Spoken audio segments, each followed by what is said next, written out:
Në arkivat e sigurimit të shtetit të mbyllura për publikun për më shumë se 30 vjet, ekziston një dosje me kodin e veçantë maksimum që përmban dokumente të cilat do të tronditnin çdo shqiptar që do t'i lexonte ato sot. Brenda kësaj dosjeje ndodhen kopje të transaksioneve bankare, kodet e komunikimit me agjencitë e huaja të inteligjencës, dhe një listë me emra të personave të cilët dyshohet se kanë marrë para nga qeveritë e huaja gjatë periudhës së luftës së ftohtë. Por elementi më i tronditshëm i kësaj dosjeje është një dokument i vetëm që pretendon se kryeministri i dytë më i fuqishëm i Shqipërisë pas Enver Hoxhës, Mehmet Shehu, kishte një llogari bankare sekrete në Zvicër ku derdheshin miliona franga nga 3 shërbime të ndryshme inteligjence njëkohësisht. Kush e krijoi këtë dosje dhe pse? A ishte kjo provë e vërtet apo një fabrikim i orkestruar nga vetë Enver Hoxha për të eliminuar rivalin e tij më të rrezikshëm? Dhe nëse ishte e vërtet, sa miliona dollar fitoi në të vërtet Mehmet Shehu duke shitur sekretet e vendit të tij? Për të kuptuar se si një hero i luftës nacional çlirimtare u shndërrua në armikun më të madh të shtetit shqiptar, duhet të kthehemi në kohën kur Mehmet Shehu nuk ishte as kryeministër, as generali i madh që e njihnin të gjithë shqiptarët. Në vitin 1936, një iri shqiptar me ambicie të mëdha udhëtoi drejt Spanjës për të luftuar në brigadat ndërkombëtare kundër fashizmit. Ky iri ishte Mehmet Shehu dhe pikërisht në tokën spanjolle ai do të krijonte lidhjet e para me shërbimet sekrete të huaja që do ta ndiqnin gjatë gjithë jetës së tij. Sipas dokumenteve të deklasifikuara nga arkivat britanike dhe amerikane, brigadat ndërkombëtare ishin infiltruar plotësisht nga agjentë të shërbimeve të ndryshme të inteligjencës. Sovjetikët kishin agjentët e tyre që rekrutonin luftëtar të rinj për kauzën komuniste, britanikët vëzhgonin lëvizjet e forcave fashiste dhe amerikanët kishin filluar të ndërtonin rrjetin e tyre të informatorëve mes luftëtarëve vullnetar. Në këtë mjedis kaotik dhe të mbushur me intriga, Mehmet Shehu u dallua si një luftëtar i jashtëzakonshëm, por edhe si një njeri me aftësi të rralla për të krijuar lidhje dhe për të fituar besimin e njerëzve me pushtet. A ishte pikërisht në Spanjë që Mehmet Shehu u rekrutua për herë të parë si informator? Dokumentet e kohës janë kontradiktore dhe shumë prej tyre janë zhdukur në mënyrë misterioze. Por ajo që dim me siguri është se kur Shehu u kthye në Shqipëri pas luftës së dytë botërore, ai kishte lidhje që shtriheshin përtej kufive të vendit të tij dhe që do të bëheshin çelësi i ngritjes së tij spektakolare në hierarkinë e pushtetit komunist. Vitet e para pas çlirimit të Shqipërisë ishin kohë të turbullta, ku aleancat ndryshonin shpejt dhe ku çdo udhëheqës komunist duhej të zgjidhte me kujdes se me kë do të lidhej. Enver Hoxha kishte vendosur që Shqipëria do të ishte aleate e Jugosllavisë së Titos dhe Mehmet Shehu, si ministër i brendshëm dhe më vonë kryeministër, luante një rol kyç në këtë aleancë. Por ajo që pak njerëz e dinin në atë kohë ishte se Shehu mbante kontakte paralele me përfaqësues të fuqive të tjera, kontakte që do të bëheshin bazë e akuzave që do të bëheshin kundër tij dekada më vonë. Sipas dëshmive të ish oficerëve të sigurimit të shtetit që kanë folur pas rënies së regjimit, Mehmet Shehu kishte një metodë të veçantë për të mbajtur lidhjet e tij sekrete. Ai përdorte takime të shkurtra gjatë udhëtimeve zyrtare jashtë vendit, ku shkëmbente informacione me persona që paraqiteshin si diplomat ose biznesmen, por që në të vërtetë ishin oficerë inteligjence të maskuar. Çdo takim zgjaste jo më shumë se 15 minuta, dhe Shehu kur nuk linte gjurmë të shkruara të këtyre kontakteve. Por si mund të provojë që këto takime të shkurtra ishin në fakt operacione spionazhi dhe jo thjesht kontakte diplomatike të zakonshme? Kjo pyetje ka munduar historianët dhe hetuesit për dekada, dhe përgjigjja qëndron në një element që Enver Hoxha e përdori si provën kryesore kundër Shehut, paratë. Në vitin 1981, kur marrëdhëniet mes Hoxhës dhe Shehut kishin arritur pikën e tyre më të ulët, sigurimi i shtetit prezantoi një dosje që pretendonte se kishte zbuluar një rrjet financiar të fshehtë që lidhte Mehmet Shehun me 3 shërbime të huaja inteligjence njëkohësisht. Sipas kësaj dosjeje, Shehu kishte marrë gjatë 30 viteve të karrierës së tij politike një shumë totale prej 8 milion dollarësh amerikan, të cilat ishin depozituar në një llogari të koduar në një bankë zvicerane në qytetin e Zyrich. Kjo shifër, 8 milion dollar, u bë një nga elementet më të diskutuara të rastit Shehu. A ishte kjo shumë reale, apo ishte thjesht një fabrikim i sigurimit për të justifikuar eliminimin e kryeministrit? Nëse ishte e vërtet, nga vinin këto para dhe për çfarë informacionesh paguaj Shehu? Dokumentet e prezantuara nga sigurimi pretendonin se parat vinin nga 3 burime të ndryshme. Së pari, Agjencia Qendrore e Inteligjencës Amerikane, e cila supozohej se paguante shehun për informacione mbi strukturën ushtarake të Shqipërisë dhe planet e mbrojtjes kombëtare. Së dyti, Shërbimi Sekret Jugoslav, UDBA, e cila supozohej se paguante për informacione mbi qëndrimet e brendshme të udhëheqjes shqiptare dhe për ndikimin e politikave të Tiranës në favor të Beogradit. Dhe së treti, sipas disa dokumenteve, edhe Komiteti për Sigurimin e Shtetit Sovjetik, KGB-ja, e cila pretendoi se kishte rekrutuar shehun gjatë periudhës së Aleancës Shqiptaro-Sovjetike. Por si ishte e mundur që një njeri të punonte njëkohësisht për 3 shërbime inteligjence që ishin armiq mes tyre? Kjo pyetje ka bërë që shumë historian të dyshojnë në vërtetësinë e akuzave. Megjithatë, ekzistojnë precedent historik të agjentëve të 2 fish dhe madje të 3 fish që kanë arritur të manipulojnë disa shërbime njëkohësisht, duke shitur informacione selektive secilit palë pa zbuluar lidhjet e tjera. Një element tjetër që e bën rastin edhe më intrigues është kodi që supozohej se përdorte shehu në komunikimet e tij me shërbimet e huaja. Sipas dokumenteve të sigurimit, Mehmet Shehu njihej në dosjet e CIA-s me emrin kod Max ose Maximum, një kod që pretendoi se ishte përdorur që nga vitet e 50-ta. Ky kod supozohej se identifikonte jo vetëm shehun, por edhe një rrjet të tërë informatorësh që ai kishte ndërtuar brenda aparatit shtetëror shqiptar. A ekzistonte në të vërtetë një rrjet i tillë? Dokumentet amerikane të deklasifikuara nuk konfirmojnë drejt për drejt ekzistencën e një agjenti me kodin Max në hierarkinë e lartë shqiptare, por as nuk e mohojnë atë plotësisht. Ajo që dim është se CIA kishte operacione aktive në Shqipëri gjatë gjithë periudhës së luftës së ftohtë dhe se disa prej këtyre operacioneve përfshinin përpjekje për të rekrutuar zyrtar të rangut të lartë të qeverisë shqiptare. Dëshmitë e ish oficerëve të sigurimit që kanë dalë publikisht pas vitit 1990 hedhin dritë mbi metodat që përdoreshin për të verifikuar akuzat kundër Shehut.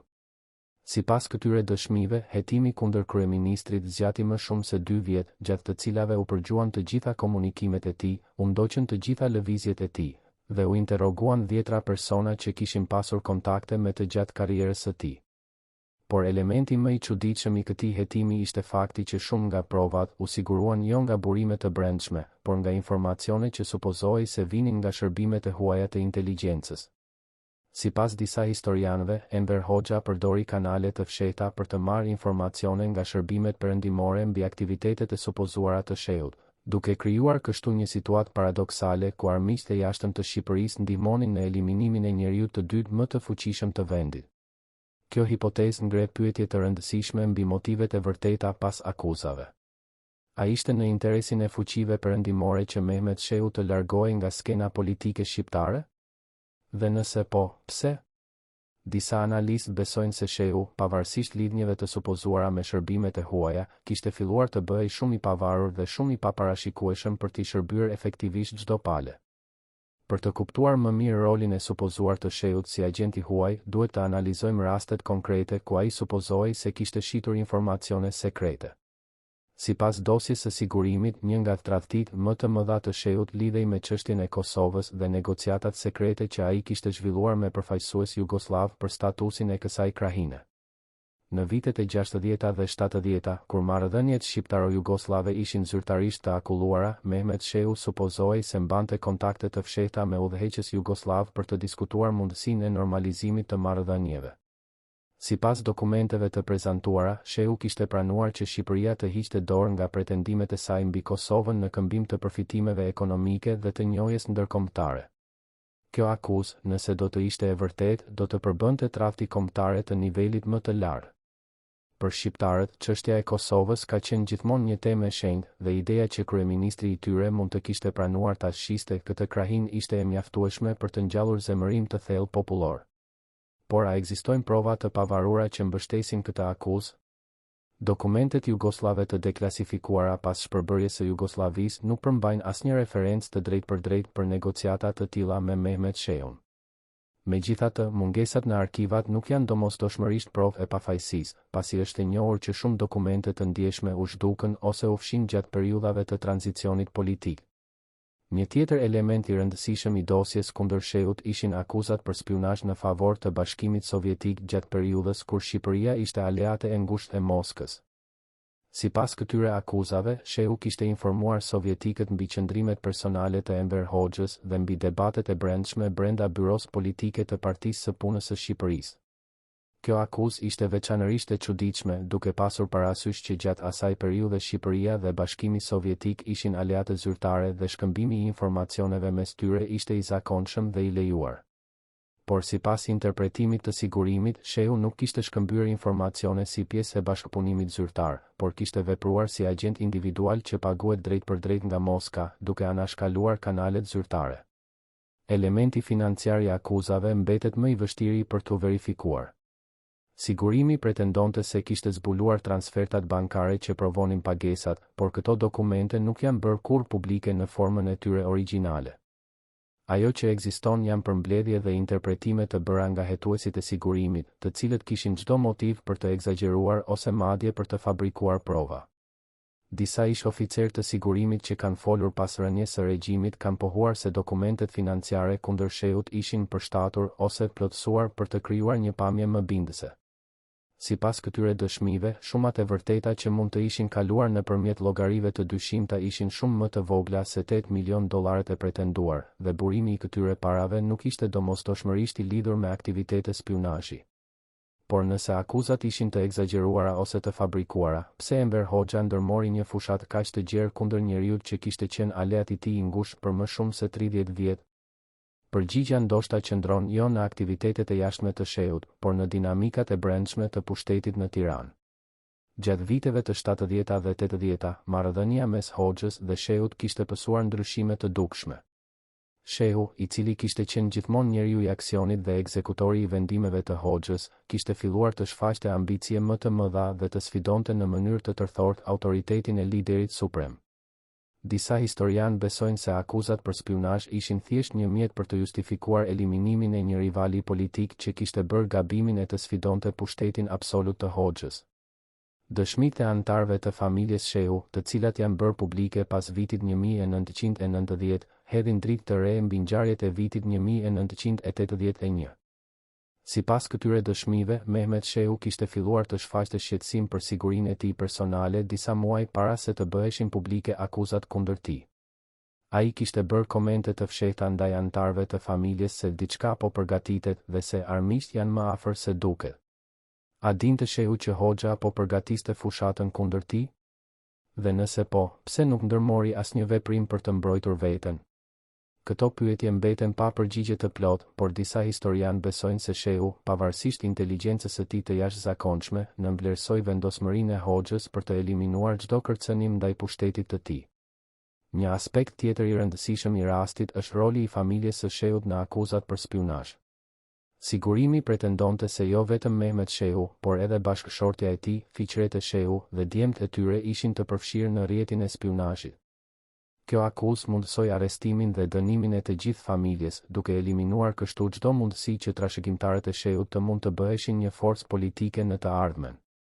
Fiqret e Shehu, e cila kishte qenë vetë një figurë e rëndësishme në hierarkinë partijake, u arrestua dhe u dënua me shumë vjet burg për bashkëpunim në veprimtari armiqësore. Djemtë e çiftit pësuan gjithashtu pasoja të rënda, duke u dënuar me burgim dhe duke u shpallur armiq të popullit. Kjo trajtim i ashpër i familjes tregon se Hoxha nuk dëshironte thjesht të eliminonte Shehun si individ, por të shkatëronte plotësisht çdo gjurmë të ndikimit të tij. Por çfarë ndodhi me pasurinë e supozuar të Shehut? Nëse ai kishte vërtet 8 milion dollar në Zvicër, ku përfunduan këto para? Sipas zyrtarëve shqiptar të kohës, sigurimi ndërmori përpjekje intensive për të gjetur dhe bllokuar llogaritë bankare të Shehut jashtë vendit, por rezultatet e këtyre përpjekjeve nuk u bën kurrë publike. Disa analistë besojnë se nëse llogaria ekzistonte në të vërtetë, paratë mund të ishin tërhequr ose transferuar para se autoritetet shqiptare të mund të vepronin. Të tjerë besojnë se llogaria ishte thjesht një fabrikim dhe se asnjë provë e vërtetë financiare nuk ekzistonte kurrë. E vërteta ndoshta qëndron diku në mes të këtyre dy ekstremeve. Dokumentet e deklasifikuara nga arkivat amerikane në vitet 2010 dhe 2020 kanë hedhur dritë të re mbi operacionet e CIA-s në Shqipëri gjatë luftës së ftohtë. Këto dokumente konfirmojnë se CIA kishte operacione aktive për të rekrutuar agent brenda qeverisë shqiptare, por emrat e agentëve konkret mbeten të klasifikuar. A ishte Mehmet Shehu një nga këta agent? Dokumentet nuk japin përgjigje të drejtë për drejtë, por as nuk e përjashtojnë këtë mundësi. Një element interesant që del nga këto dokumente është fakti se CIA kishte informacione të detajuara mbi dinamikat e brendshme të udhëheqjes shqiptare, përfshirë konfliktet mes Hoxhës dhe Shehull. Kjo ngre pyetjen, nga ku i merrte CIA këto informacione? A kishte vërtet burime të nivelit të lartë brenda Tiranës, apo bazoi në analiza dhe deduksione nga informacione publike? Rasti i Mehmet Shehut mbetet një nga misteret më të mëdha të historisë së Shqipërisë komuniste. A ishte ai vërtet një agent i trefish që shiste sekretet e vendit të tij për miliona dollar, apo ishte viktime një komploti politik të orkestruar nga Enver Hoxha për të eliminuar një rival? Provat ekzistuese mund të interpretohen në të dy mënyrat dhe e vërteta e plot ndoshta nuk do të zbulohet kurrë. Por ajo që është e qartë është se rasti Shehu tregon natyrën e vërtetë të regjimit të Hoxhës dhe metodat që përdoreshin për të eliminuar armiqtë e brendshëm. Akuzat për spionazh ishin një mjet i fuqishëm politik që mundsonte jo vetëm eliminimin fizik të kundërshtarëve, por edhe shkatërimin e plotë të reputacionit dhe familjes së tyre. Për shumë shqiptar të sotëm, historia e Mehmet Shehut ngelet një kujtim i hidhur i një kohe kur askush nuk ishte i sigurt dhe kur edhe njerëzit më të fuqishëm mund të bëheshin viktima të makinës represive. Por historia ka edhe një dimension tjetër që meriton vëmendje, pyetjen nëse shtetet e huaja luajtën vërtet një rol në destabilizimin e Shqipërisë dhe në manipulimin e udhëheqësve të saj. Nëse akuzat kundër Shehut ishin qoftë dhe pjesërisht të vërteta, kjo do të tregonte se Shqipëria komuniste, pavarësisht izolimit të saj ekstrem, nuk ishte imune ndaj ndërhyrjeve të jashtme. Dhe nëse shërbimet sekrete perëndimore arritën të rekrutojnë njeriun e dytë më të fuqishëm të vendit, çfarë tjetër arritën të bëjnë pa u zbuluar kurrë? Këto pyetje na çojnë në një tjetër aspekt të rastit, rolin e dokumenteve të fshehta dhe arkivave sekrete që ende nuk janë hapur plotësisht për publikun. Pas rënies së regjimit komunist në vitin 1991, shumë u shpresua se arkivat e sigurimit do të zbulonin të vërtetën e plotë mbi rastin Shehu dhe shumë mistere të tjera të kohës së diktaturës. Por realiteti ishte më i komplikuar. Shumë dokumente të rëndësishme ishin zhdukur ose shkatëruar gjatë ditëve kaotike të tranzicionit, dhe ato që mbijetuan ishin shpesh të paplota ose të manipuluara. Disa historianë besojnë se personat që kishin qenë të përfshirë në krimet e regjimit ndërmorën veprime të koordinuara për të fshirë provat më komprometuese para se arkivat të hapeshin. Një nga dosjet më të kërkuara nga historianët dhe gazetarët ishte pikërisht dosja e plotë e rastit Shehu, e cila supozohej se përmbante të gjitha provat e mbledhura nga sigurimi kundër kryeministrit. Por kur arkivat u hapën, u zbulua se pjesë të rëndësishme të kësaj dosjeje mungonin, përfshirë dokumentet financiare që supozohej se provonin ekzistencën e llogarisë zvicerane. Kush i hoqi këto dokumente dhe pse? Disa besojnë se ishte vetë Enver Hoxha ose pasardhësi i tij Ramiz Alia që urdhëroi fshirjen e provave më të ndjeshme. Të tjerë besojnë se personat e përfshirë në hetimin e rastit Shehu ndërmorën veprime individuale për të mbrojtur veten nga pasojat e mundshme të zbulimit të vërtetës.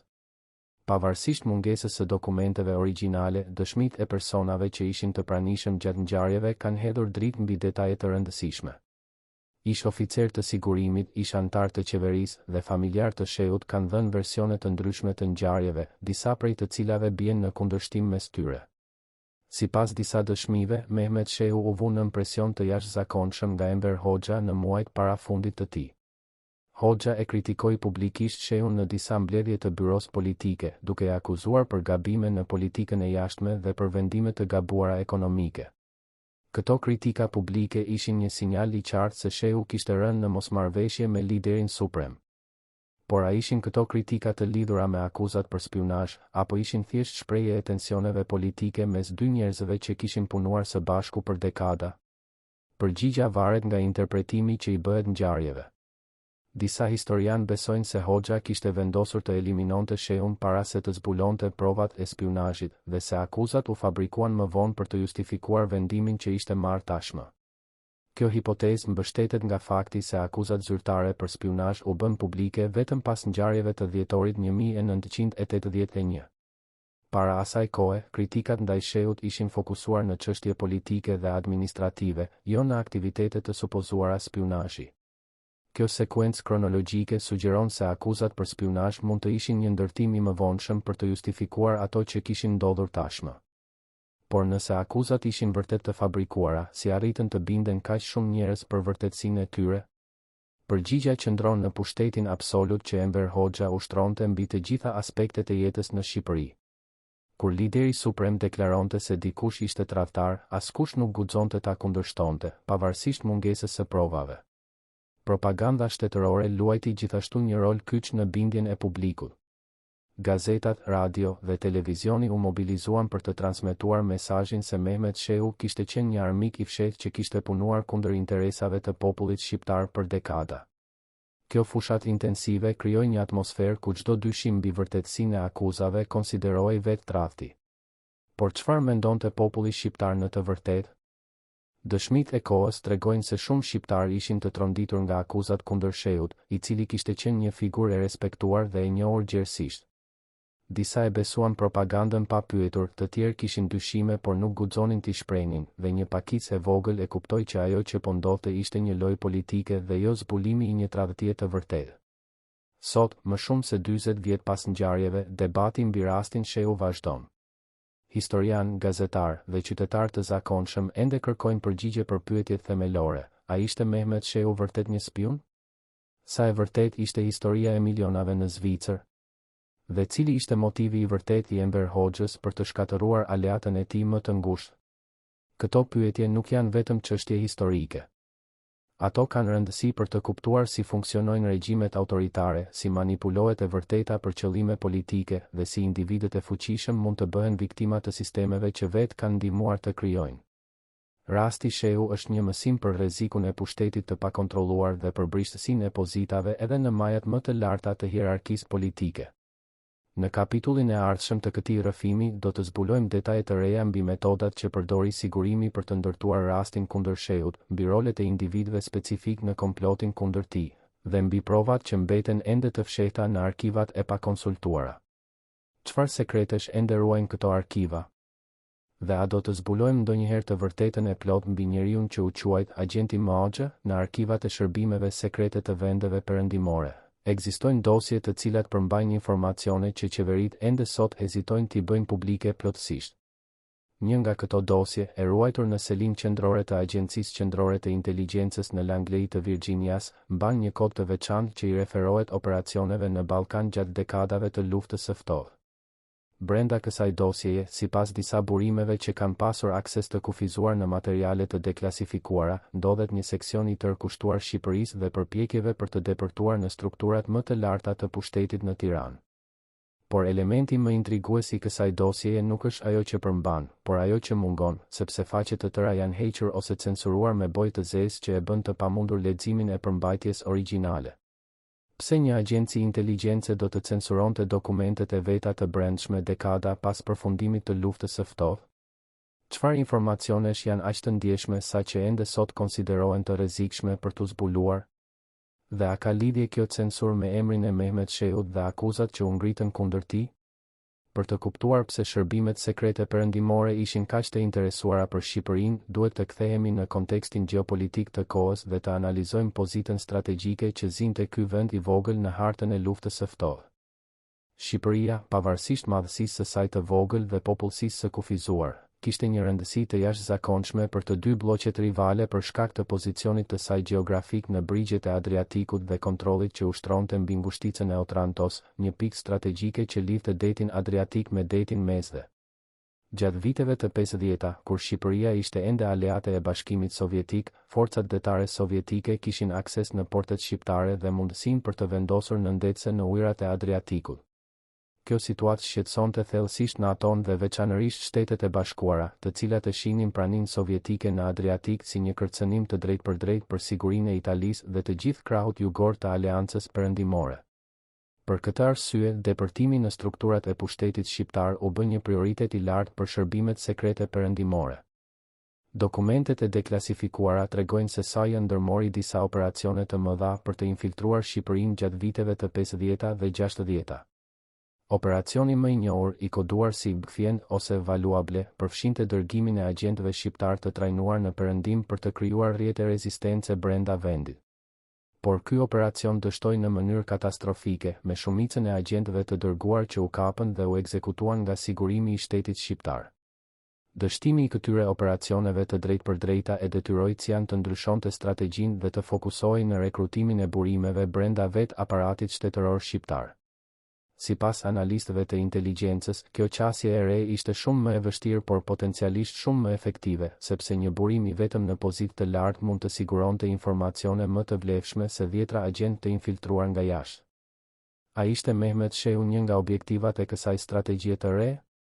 Pozita e tij si kryeministër dhe ministër i mbrojtjes e bënte atë një objektiv ideal për rekrutim, por gjithashtu një objektiv jashtëzakonisht të vështirë për t'u afruar. Shehu ishte i njohur për kujdesin e tij ekstrem në çështjet e sigurisë dhe për dyshimin e tij të vazhdueshëm ndaj të huajve. Megjithatë, pikërisht këto cilësi mund të ishin një maskë e përsosur për dikë që në të vërtetë bashkëpunonte me armikun. Dëshmitë e ish oficerëve të inteligjencës perëndimore që kanë folur pas pensionimit të tyre hedhin dritë mbi metodat që përdoreshin për të rekrutuar burime në vendet komuniste. Sipas këtyre dëshmive, rekrutimi i një zyrtari të rangut të lartë rrallë bëhej nëpërmjet kontaktit të drejtpërdrejtë, por nëpërmjet një procesi të gjatë dhe të kujdesshëm që mund të zgjaste vite të tëra. Fillimisht identifikoheshin dobësitë e objektivit, qofshin ato financiare, personale ose ideologjike, dhe më pas krijoheshin situata që e bënin rekrutimin të dukej si një zgjedhje e natyrshme dhe jo si një tradhti. Në rastin e Mehmet Shehut, nëse rekrutimi ndodhi vërtet, ai mund të ketë filluar shumë më herët se sa mendohet zakonisht. Disa historianë spekulojnë se kontaktet e para mund të ishin krijuar që gjatë periudhës së luftës civile spanjolle, kur Shehu luftonte në brigadat ndërkombëtare dhe kur shërbimet sekrete të disa vendeve ishin aktive në rekrutimin e luftëtarëve vullnetar. Kjo hipotezë mbetet e pavërtetuar, por ajo shpjegon se si Shehu mund të kishte krijuar lidhje që do të vazhdonin për dekada. Një element tjetër që meriton vëmendje është roli i udhëtimeve të Shehut jashtë vendit në krijimin dhe mirëmbajtjen e kontakteve të supozuara me shërbimet e huaja. Si kryeministër, Shehu udhëtonte rregullisht në vende të tjera komuniste për takime zyrtare, por gjithashtu kishte mundësi të takonte përfaqësues të vendeve perëndimore në konferenca ndërkombëtare dhe në takime diplomatike. Këto mundësi, sipas akuzave të sigurimit, u përdorën nga Shehu për të shkëmbyer informacione me kontaktet e tij të fshehta. Por si mund të komunikonte një spion i supozuar me drejtuesit e tij pa u zbuluar nga aparati i sigurisë së vendit të tij? Kjo pyetje është thelbësore për të kuptuar nëse akuzat kundër Shehut ishin të besueshme apo jo. Sigurimi i shtetit shqiptar kishte një nga sistemet më të dendura të survejimit në botë, me informator në çdo nivel të shoqërisë dhe me kontroll të rreptë mbi të gjitha komunikimet me jashtë. Për një njeri në pozitën e Shehut, çdo kontakt i paautorizuar me të huaj do të ishte jashtëzakonisht i rrezikshëm. Sipas dokumenteve të prezantuara nga sigurimi, Shehu përdorte disa metoda për të shmangur zbulimin. Së pari, ai supozohej se përdorte takime të shkurtra dhe të rastësishme gjatë udhëtimeve jashtë vendit, ku shkëmbente mesazhe të koduara me kontaktet e tij. Së dyti, ai supozohej se përdorte ndërmjetës të besuar që transportonin informacione fizikisht, duke shmangur kështu përgjimin e komunikimeve elektronike. Dhe së treti, ai supozohej se kishte krijuar një sistem kodesh që i mundsonte të komunikonte mesazhe të fshehta nëpërmjet kanaleve zyrtare pa tërhequr vëmendjen. A ishin këto metoda të besueshme? Ekspertët e inteligjencës kanë mendime të ndryshme. Disa besojnë se një operator i aftë mund të kishte përdorur metoda të tilla për vite të tëra pa u zbuluar, veçanërisht nëse kishte mbrojtjen e pozitës së tij të lartë. Të tjerë argumentojnë se sistemi i survejimit shqiptar ishte aq i dendur sa që çdo aktivitet i tillë do të ishte zbuluar shumë më herët. Një çështje tjetër e rëndësishme është motivimi i supozuar i Shehut për të bashkëpunuar me shërbimet e huaja. Sipas akuzave zyrtare, motivimi kryesor ishte financiar, me Shehun që supozohej se merrte shuma të mëdha parash në këmbim të informacioneve. Por kjo shpjegim ngre pyetje të rëndësishme: çfarë do të bënte Shehu me miliona dollar në një vend ku pasuria private ishte praktikisht e pamundur dhe ku çdo shpenzim i pazakon do të tërhiqte menjëherë vëmendjen e autoriteteve? Disa analistë besojnë se nëse Shehu merrte vërtet para, ato nuk ishin për përdorim të menjëhershëm, por për sigurimin e një të ardhmeje jashtë Shqipërisë në rast se situata politike ndryshonte. Kjo hipotezë sugjeron se Shehu mund të kishte planifikuar një arratisje eventuale nga vendi, një plan që kurrë nuk u realizua. Të tjerë besojnë se motivimi i Shehut, nëse bashkëpunimi ishte i vërtet, mund të kishte qenë ideologjik ose personal dhe jo thjesht financiar. Dokumentet e sigurimit përmendin gjithashtu një motiv tjetër të mundshëm: hakmarrjen. Sipas disa interpretimeve, shehu mund të kishte filluar të bashkëpunonte me shërbimet e huaja si reagim ndaj trajtimit që kishte marrë nga Enver Hoxha në momente të ndryshme të karrierës së tij. Marrëdhënia mes dy njerëzve kishte pasur ulje ngritje të shumta dhe shehu kishte pësuar disa poshtërime publike nga lideri suprem. A mund të kishte vendosur shehu të hakmerej duke tradhtuar sekretet e vendit? Kjo hipotezë mbetet spekulim, por ajo pasqyron një realitet të rëndësishëm të regjimeve autoritare. Edhe njerëzit më besnik mund të kthehen kundër sistemit nëse ndihen të tradhtuar ose të poshtëruar. Historia e luftës së ftohtë është e mbushur me raste të zyrtarëve të rangut të lartë që kaluan në anën tjetër për arsye personale dhe jo ideologjike. Një aspekt tjetër i rastit që meriton analizë të thellë është çështja e Kosovës dhe roli i supozuar i shehut në negociatat sekrete me Jugosllavinë. Sipas akuzave, shehu kishte pranuar të bënte lëshime të rëndësishme në çështjen e Kosovës në këmbim të përfitimeve personale dhe politike.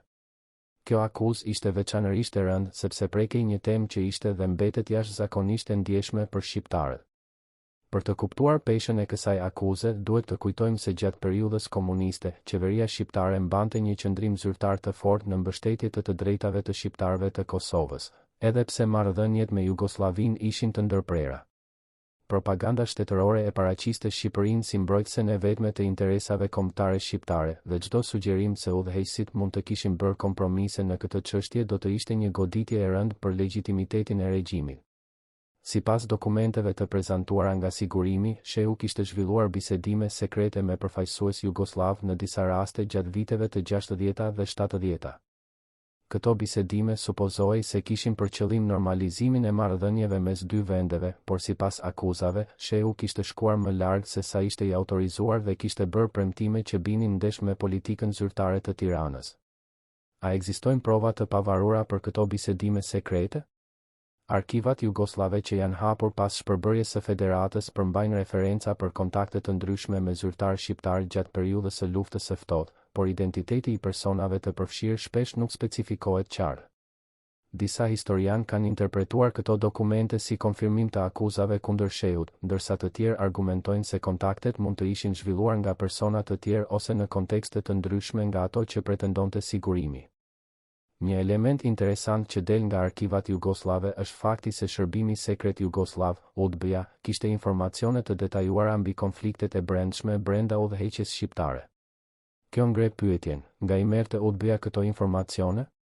A kishte vërtet burime brenda Tiranës dhe nëse po, a ishte Mehmet Shehu një nga këto burime? Përgjigja për këtë pyetje mbetet e paqartë, por ajo që dim është se shërbimet sekrete jugoslave ishin jashtëzakonisht aktive në përpjekjet për të depërtuar në Shqipëri. Jugoslavia kishte interesa të forta strategjike në lidhje me fqinjen e saj jugor dhe informacionet mbi qëndrimet e udhëheqjes shqiptare ishin të vlefshme për planifikimin e politikës së jashtme të Beogradit. Një tjetër dimension i rastit shehu që shpesh neglizhohet është roli i Bashkimit Sovjetik dhe shërbimit të tij sekret, KGB-s. Sipas disa akuzave, shehu kishte bashkëpunuar me sovjetikët gjatë periudhës kur Shqipëria ishte aleate e Moskës dhe kishte vazhduar këtë bashkëpunim edhe pas prishjes së marrëdhënieve në vitin 1961. Kjo akuzë ishte veçanërisht e çuditshme, duke pasur parasysh se pas vitit 1961, Bashkimi Sovjetik konsideroi armik i Shqipërisë dhe çdo kontakt me sovjetikët do të ishte tradhti e hapur. Si mund të shpjegohet kjo kontradikt? Disa analistë besojnë se akuzat për bashkëpunim me KGB-n ishin thjesht një shtesë e bërë për të rënduar dosjen kundër shehut dhe për ta paraqitur atë si një tradhtar total që kishte shitur vendin e tij te të gjithë.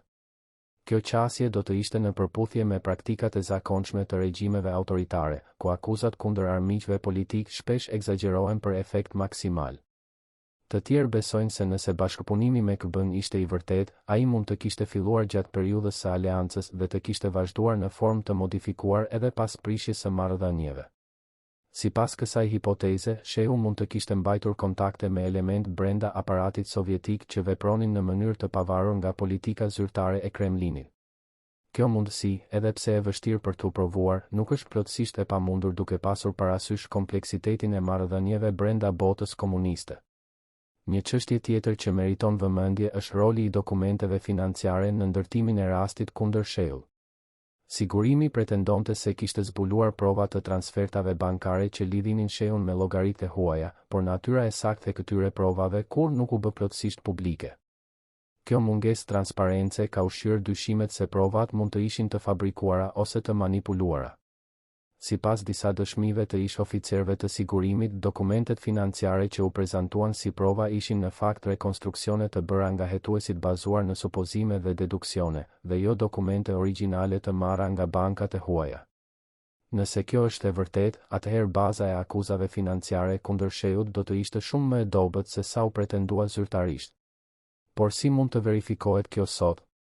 Bankat zvicerane janë të njohura për sekretin e tyre të rrept, dhe marrja e informacioneve mbi llogaritë e vjetra është jashtëzakonisht e vështirë edhe për autoritetet zyrtare. Përpjekjet e bëra nga historianët dhe gazetarët për të gjetur prova të pavarura të llogarisë së supozuar të sheut nuk kanë dhënë rezultate konkrete deri më sot. Kjo mungesë provash të pavarura e lë çështjen e hapur për interpretim. Ata që besojnë në fajësinë e sheut argumentojnë se mungesa e provave nuk do të thotë mungesë të aktivitetit, sepse një spion i aftë do të kishte marrë masa për të fshehur gjurmët e tij. Ata që besojnë në pafajësinë e tij argumentojnë se mungesa e provave është pikërisht ajo që do të pritej nëse akuzat ishin të fabrikuara. Një aspekt tjetër i rëndësishëm i rastit është ndikimi që akuzat kundër sheut patën mbi familjen e tij dhe mbi personat e tjerë që ishin të lidhur me të. Pas shpalljes së akuzave, jo vetëm shehu por edhe bashkëshortja e tij Fiqrete, djemtë e tij dhe 10 persona të tjerë që kishin pasur marrëdhënie të ngushta me kryeministrin u arrestuan dhe u dënuan me burgim ose internim. Kjo praktikë e ndëshkimit kolektiv ishte tipike për regjimin e Hoxhës, i cili besonte se armiqtë e popullit duheshin çrënjosur së bashku me të gjithë rrjetin e tyre familjar dhe shoqëror. Por në rastin e sheut, shkalla e represionit ishte veçanërisht e gjerë, duke prekur qindra persona që kishin lidhje edhe të largëta me kryeministrin e rënë.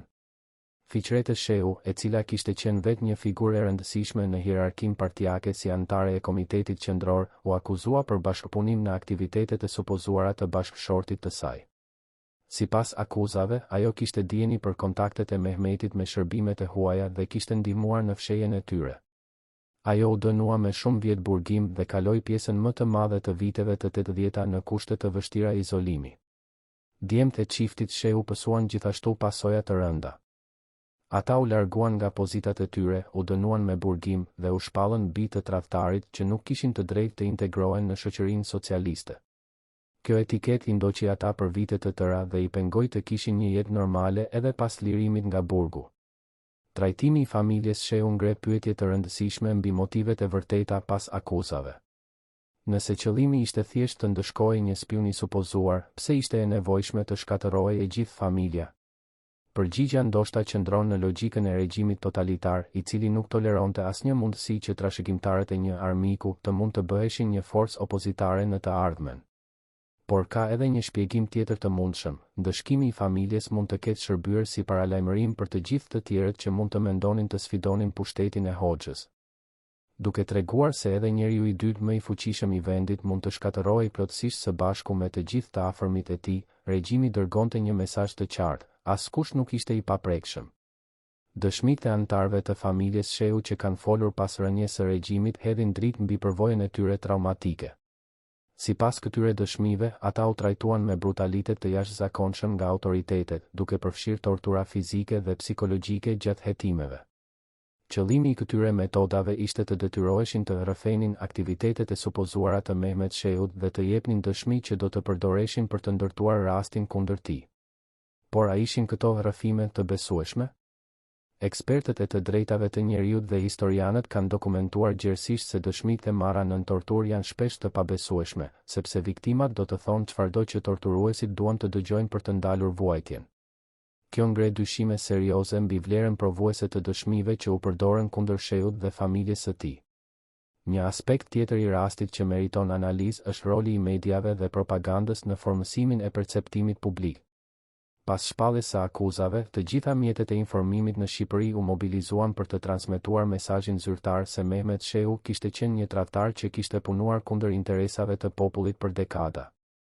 Gazetat botonin artikuj të gjatë që detajonin krimet e supozuara të Shehut, radio transmetonte programe të veçanta kushtuar zbulimit të tradhtisë dhe në mbledhje publike në të gjithë vendin. Qytetarët detyroheshin të dënonin ish kryeministrin. Kjo fushat propagandistike kishte një efekt të thellë mbi mendimin publik. Shumë shqiptarë, të cilët kishin respektuar shehun si hero të luftës dhe udhëheqës të aftë, u detyruan të ndryshonin mendimin e tyre dhe të pranonin versionin zyrtar të ngjarjeve. Ata që kishin dyshime nuk guxonin t'i shprehnin, sepse çdo shenjë simpatie për tradhtarin mund të sillte pasoja të rënda. Por çfarë mendonte në të vërtetë populli shqiptar? Dëshmitë e mbledhura pas rënies së regjimit tregojnë se shumë njerëz kishin dyshime private mbi vërtetësinë e akuzave, edhe pse nuk guxonin t'i shprehnin publikisht. Disa e shihnin rastin shehu si një lojë politike mes elitave të pushtetit, të tjerë besonin se edhe nëse akuzat ishin të vërteta, trajtimi i familjes ishte i padrejtë dhe i tepruar. Kjo ndarje mes mendimit publik dhe privat ishte tipike për shoqëritë totalitare, ku qytetarët mësonin të jetonin me dy fytyra, një për publikun dhe një për veten e tyre. Rasti shehu ishte një nga momentet kur kjo ndarje u bë veçanërisht e theksuar, sepse shumë njerëz e njihnin shehun personalisht ose kishin dëgjuar për arritjet e tij, dhe e kishin të vështirë të besonin se ai kishte qenë një tradhtar gjatë gjithë kohës. Pas rënies së regjimit komunist në vitin 1991, u hapën mundësi të reja për të rishikuar rastin shehu dhe për të kërkuar të vërtetën. Familja e tij u rehabilitua zyrtarisht dhe disa nga anëtarët që kishin mbijetuar burgimin dolën publikisht për të treguar historinë e tyre. Por pyetjet themelore mbi fajsinë ose pafajsinë e Mehmet Shehut mbetën pa përgjigje të qartë. Përpjekjet për të hapur arkivat e sigurimit dhe për të gjetur prova të pavarura u përballën me vështirësi të shumta. Shumë dokumente ishin zhdukur ose shkatëruar gjatë periudhës së tranzicionit, dhe ato që mbijetuan ishin shpesh të paplota ose të vështira për t'u interpretuar. Disa historianë që punuan me këto arkiva raportuan se dosjet më të ndjeshme, përfshirë ato që lidheshin me rastin shehu, dukeshin të ishin manipuluar ose censuruar para se të bëheshin të aksesueshme. Kush i manipuloi këto dokumente dhe pse? Disa besojnë se ish oficer të sigurimit që kishin qenë të përfshirë në hetimin e rastit shehu ndërmorën veprime për të mbrojtur veten nga pasojat e mundshme të zbulimit të vërtetës. Të tjerë besojnë se forca politike që kishin interes në ruajtjen e narrativës zyrtare ndërhyn për të penguar rishikimin e plotë të rastit. Pavarësisht vështirësive, disa historianë dhe gazetarë kanë arritur të mbledhin informacione të vlefshme mbi rastin shehu nga burime të ndryshme. Intervistat me ish oficer të sigurimit, me anëtar të familjes dhe me persona të tjerë që kishin dijeni për ngjarjet kanë hedhur dritë mbi aspekte të ndryshme të rastit. Por këto dëshmi shpesh bien ndesh mes tyre, duke e bërë të vështirë ndërtimin e një pamjeje të qartë dhe të plotë. Një nga pyetjet më të rëndësishme që mbetet pa përgjigje është: çfarë ndodhi në të vërtetë në dhjetor të vitit 1981? Versioni zyrtar i ngjarjeve, i cili u transmetua nga propaganda e regjimit, ka qenë objekt i dyshimeve dhe spekulimeve për dekada. Disa besojnë se versioni zyrtar është i vërtetë, të tjerë besojnë se ai fsheh një realitet krejt të ndryshëm. Dëshmitë e personave që ishin të pranishëm ose që kishin dijeni për ngjarjet japin versione kontradiktore. Disa përshkruajnë një sekuencë ngjarjesh që përputhet me versionin zyrtar, ndërsa të tjerë flasin për detaje që bien ndesh me narrativën e pranuar. Kjo kontradikt ka ushqyer teori të ndryshme mbi atë që ndodhi në të vërtetë dhe mbi rolet e personave të ndryshëm në ngjarje. Një element që shpesh përmendet në diskutimet mbi rastin shehu është roli i Enver Hoxhës dhe motivet e tij personale. Marrëdhënia mes dy njerëzve kishte qenë komplekse dhe e mbushur me tensione të fshehta për dekada. Disa historianë besojnë se Hoxha kishte vendosur të eliminonte shehun jo për shkak të aktiviteteve të supozuara të spionazhit, por për arsye krejt të tjera që lidheshin me dinamikat e pushtetit brenda elitës komuniste. Sipas kësaj interpretimi, shehu kishte filluar të bëhej shumë i fuqishëm dhe shumë i pavarur për shijen e Hoxhës, i cili nuk toleronte asnjë rival potencial. Akuzat për spionazh ishin thjesht një mjet i përshtatshëm për të justifikuar eliminimin e një njeriu që kishte bërë gabimin e të sfidonte, qoftë edhe në mënyrë të tërthortë, autoritetin absolut të liderit suprem. Kjo hipotezë mbështetet nga fakti se Hoxha kishte përdorur taktika të ngjashme në të kaluarën për të eliminuar rival të tjerë politik. Koçi Xoxe, Liri Belishova, Beqir Balluku dhe shumë të tjerë ishin akuzuar për tradhti dhe spionazh para se të largoheshin nga skena politike. Në secilin rast, akuzat kishin shërbyer për të justifikuar vendime që ishin marrë tashmë për arsye politike. por nëse akuzat kundër Sheut ishin vërtet të fabrikuara, kjo ngre pyetje të rëndësishme mbi natyrën e sistemit që i mundësoi ato. Si ishte e mundur që një njeri vetëm, Enver Hoxha, të kishte pushtet të mjaftueshëm për të shkatëruar njeriun e dytë më të fuqishëm të vendit bazuar në akuza të pabazuara? Përgjigjja qëndron në strukturën e regjimit totalitar që Hoxha kishte ndërtuar gjatë dekadave, një sistem ku të gjitha institucionet ishin nën kontrollin e tij personal dhe ku askush nuk kishte fuqi të pavarur për ta sfiduar. Rasti Sheu është kështu jo vetëm një histori individuale, por një dritare mbi funksionimin e regjimit komunist shqiptar në tërësi. Ai tregon se si pushteti absolut mund të korruptohet dhe të përdoret për të shkatëruar edhe ata që kanë shërbyer me besnikëri për dekada. Ai tregon gjithashtu se si propaganda dhe kontrolli i informacionit mund të përdoren për të manipuluar mendimin publik dhe për të krijuar një realitet alternativ që shërben interesat e pushtetit. Por historia e Mehmet Sheut ka edhe një dimension tjetër që shkon përtej politikës së brendshme shqiptare. Ajo ngre pyetje mbi rolin e fuqive të huaja në ngjarjet që ndodhen në Shqipëri gjatë luftës së ftohtë dhe mbi shkallën e ndërhyrjes së jashtme në punët e brendshme të vendit. Nëse akuzat për spionazh ishin qoftë dhe pjesërisht të vërteta, kjo do të tregonte se Shqipëria, pavarësisht izolimit të saj ekstrem, nuk ishte imune ndaj lojrave të mëdha gjeopolitike që karakterizonin epokën. Dhe nëse shërbimet sekrete perëndimore arritën vërtet të rekrutojnë njeriun e dytë më të fuqishëm të Shqipërisë, çfarë tjetër arritën të bëjnë që ende nuk e dim? Kjo pyetje mbetet e hapur dhe vazhdon të ngjall interes mes historianëve dhe analistëve që studiojnë periudhën e luftës së ftohtë. Në kapitujt e ardhshëm të këtij rrëfimi do të shqyrtojmë më në thellësi provat dokumentare që ekzistojnë mbi rastin Sheu, do të analizojmë dëshmitë e personave kyç që ishin të përfshirë në ngjarje, dhe do të kërkojmë përgjigje për pyetjet që ende mbeten pas zgjidhje. Çfarë sekretesh ruajnë ende arkivat e pakonsuluara? Dhe a do të zbulojmë ndonjëherë të vërtetën e plotë mbi njeriun që u quajt agjenti i trefish në vitin 1979?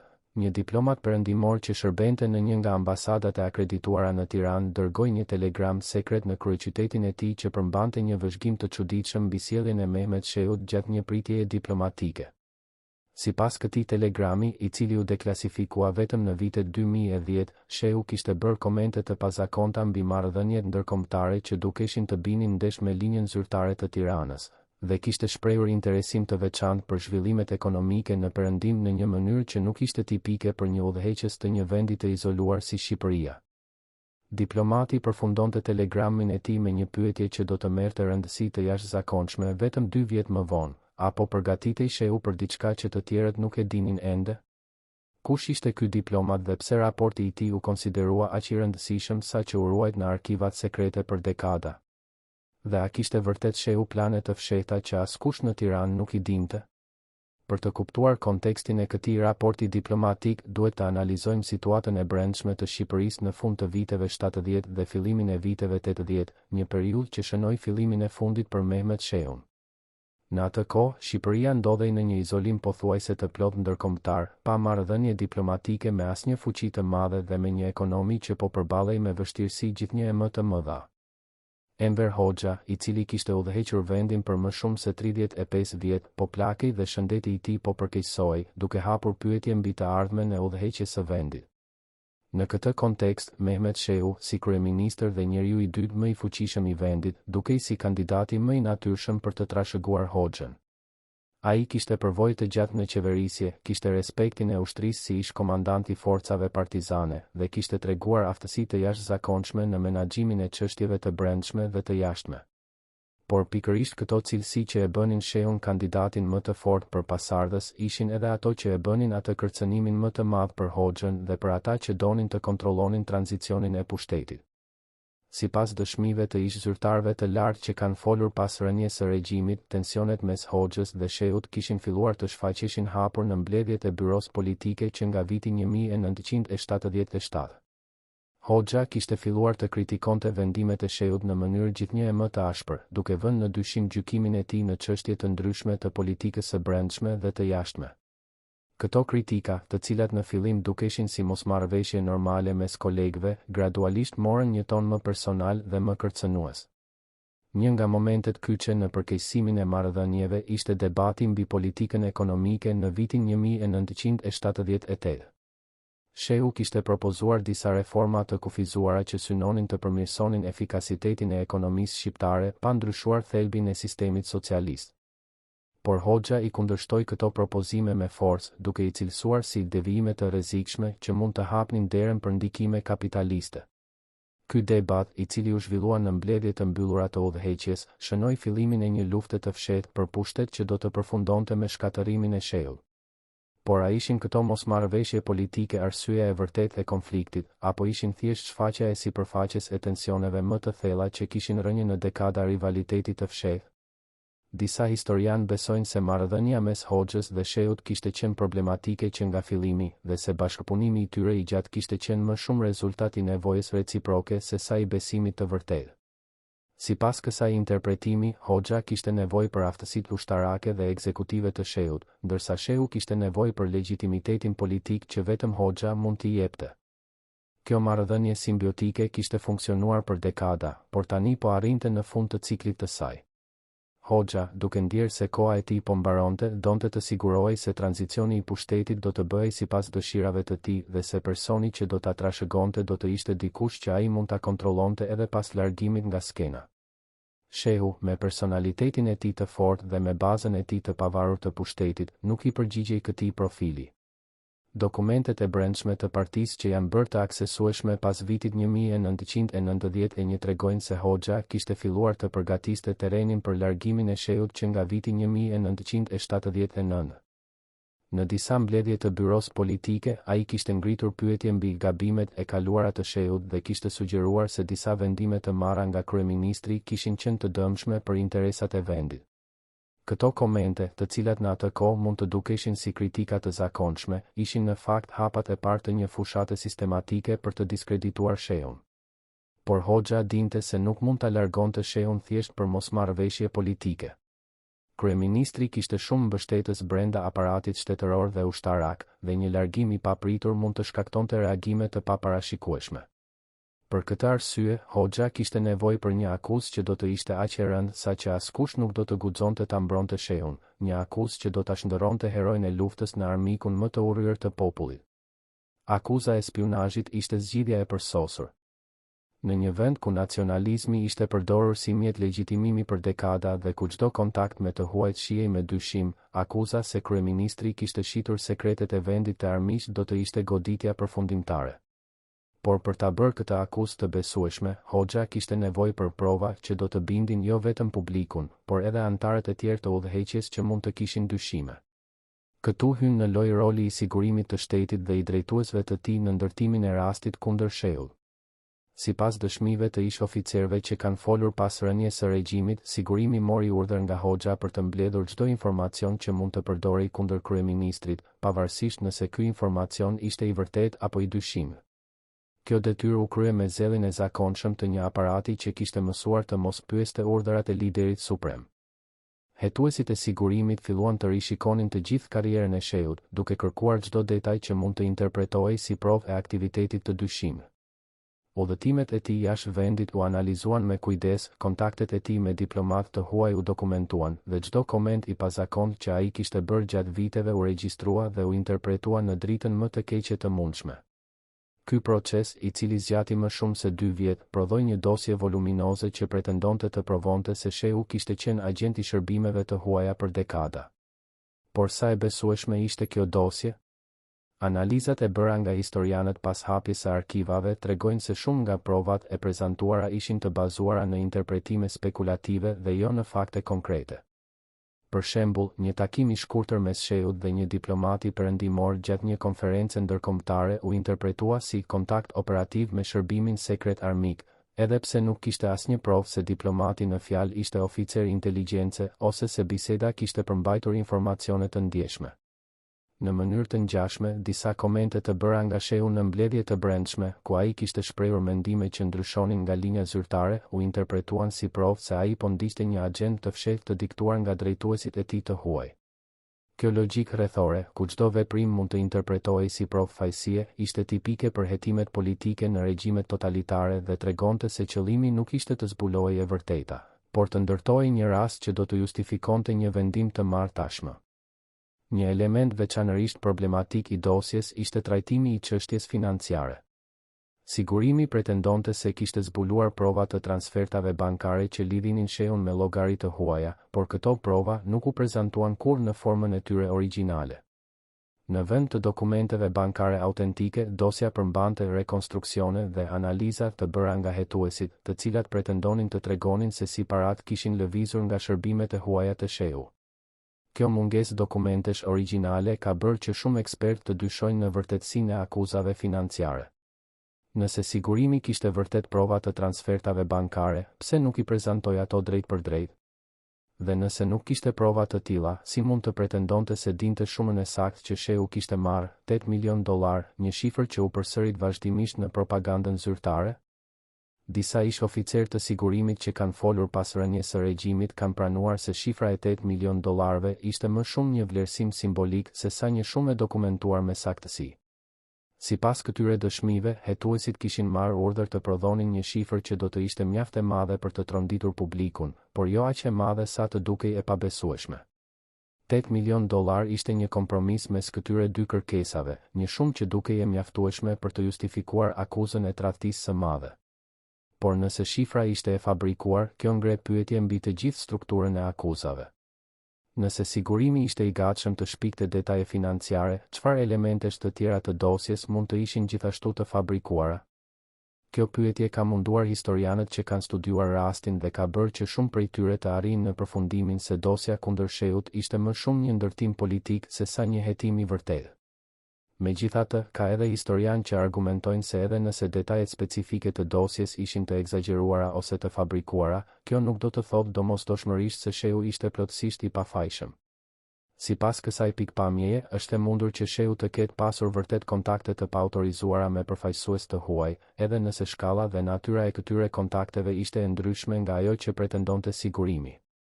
Në këtë rast, akuzat do të ishin një egzagerim i një realiteti që ekzistonte dhe jo një fabrikim i plotë. Kjo hipotezë mbështetet nga fakti se gjatë luftës së ftohtë, pothuajse të gjitha vendet, përfshirë ato më të izoluarat, ishin objekt i përpjekjeve të vazhdueshme të depërtimit nga shërbimet sekrete rivale. Shqipëria nuk bënte përjashtim dhe është e arsyeshme të supozohet se disa nga këto përpjekje mund të kenë pasur sukses të pjesshëm. Pyetja është nëse Mehmet Shehu ishte një nga personat që u rekrutuan dhe nëse po, në çfarë shkalle dhe për çfarë qëllimesh.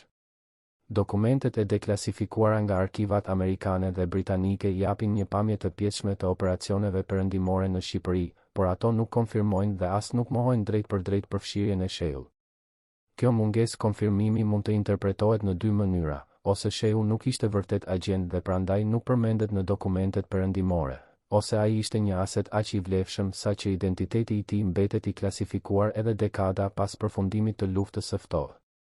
Disa analistë të inteligjencës kanë argumentuar se nëse Shehu kishte qenë vërtet agjent i CIA-s ose i ndonjë shërbimi tjetër perëndimor, kjo do të ishte një nga arritjet më të mëdha të spionazhit të luftës së ftohtë dhe do të mbetej e klasifikuar për një kohë shumë të gjatë.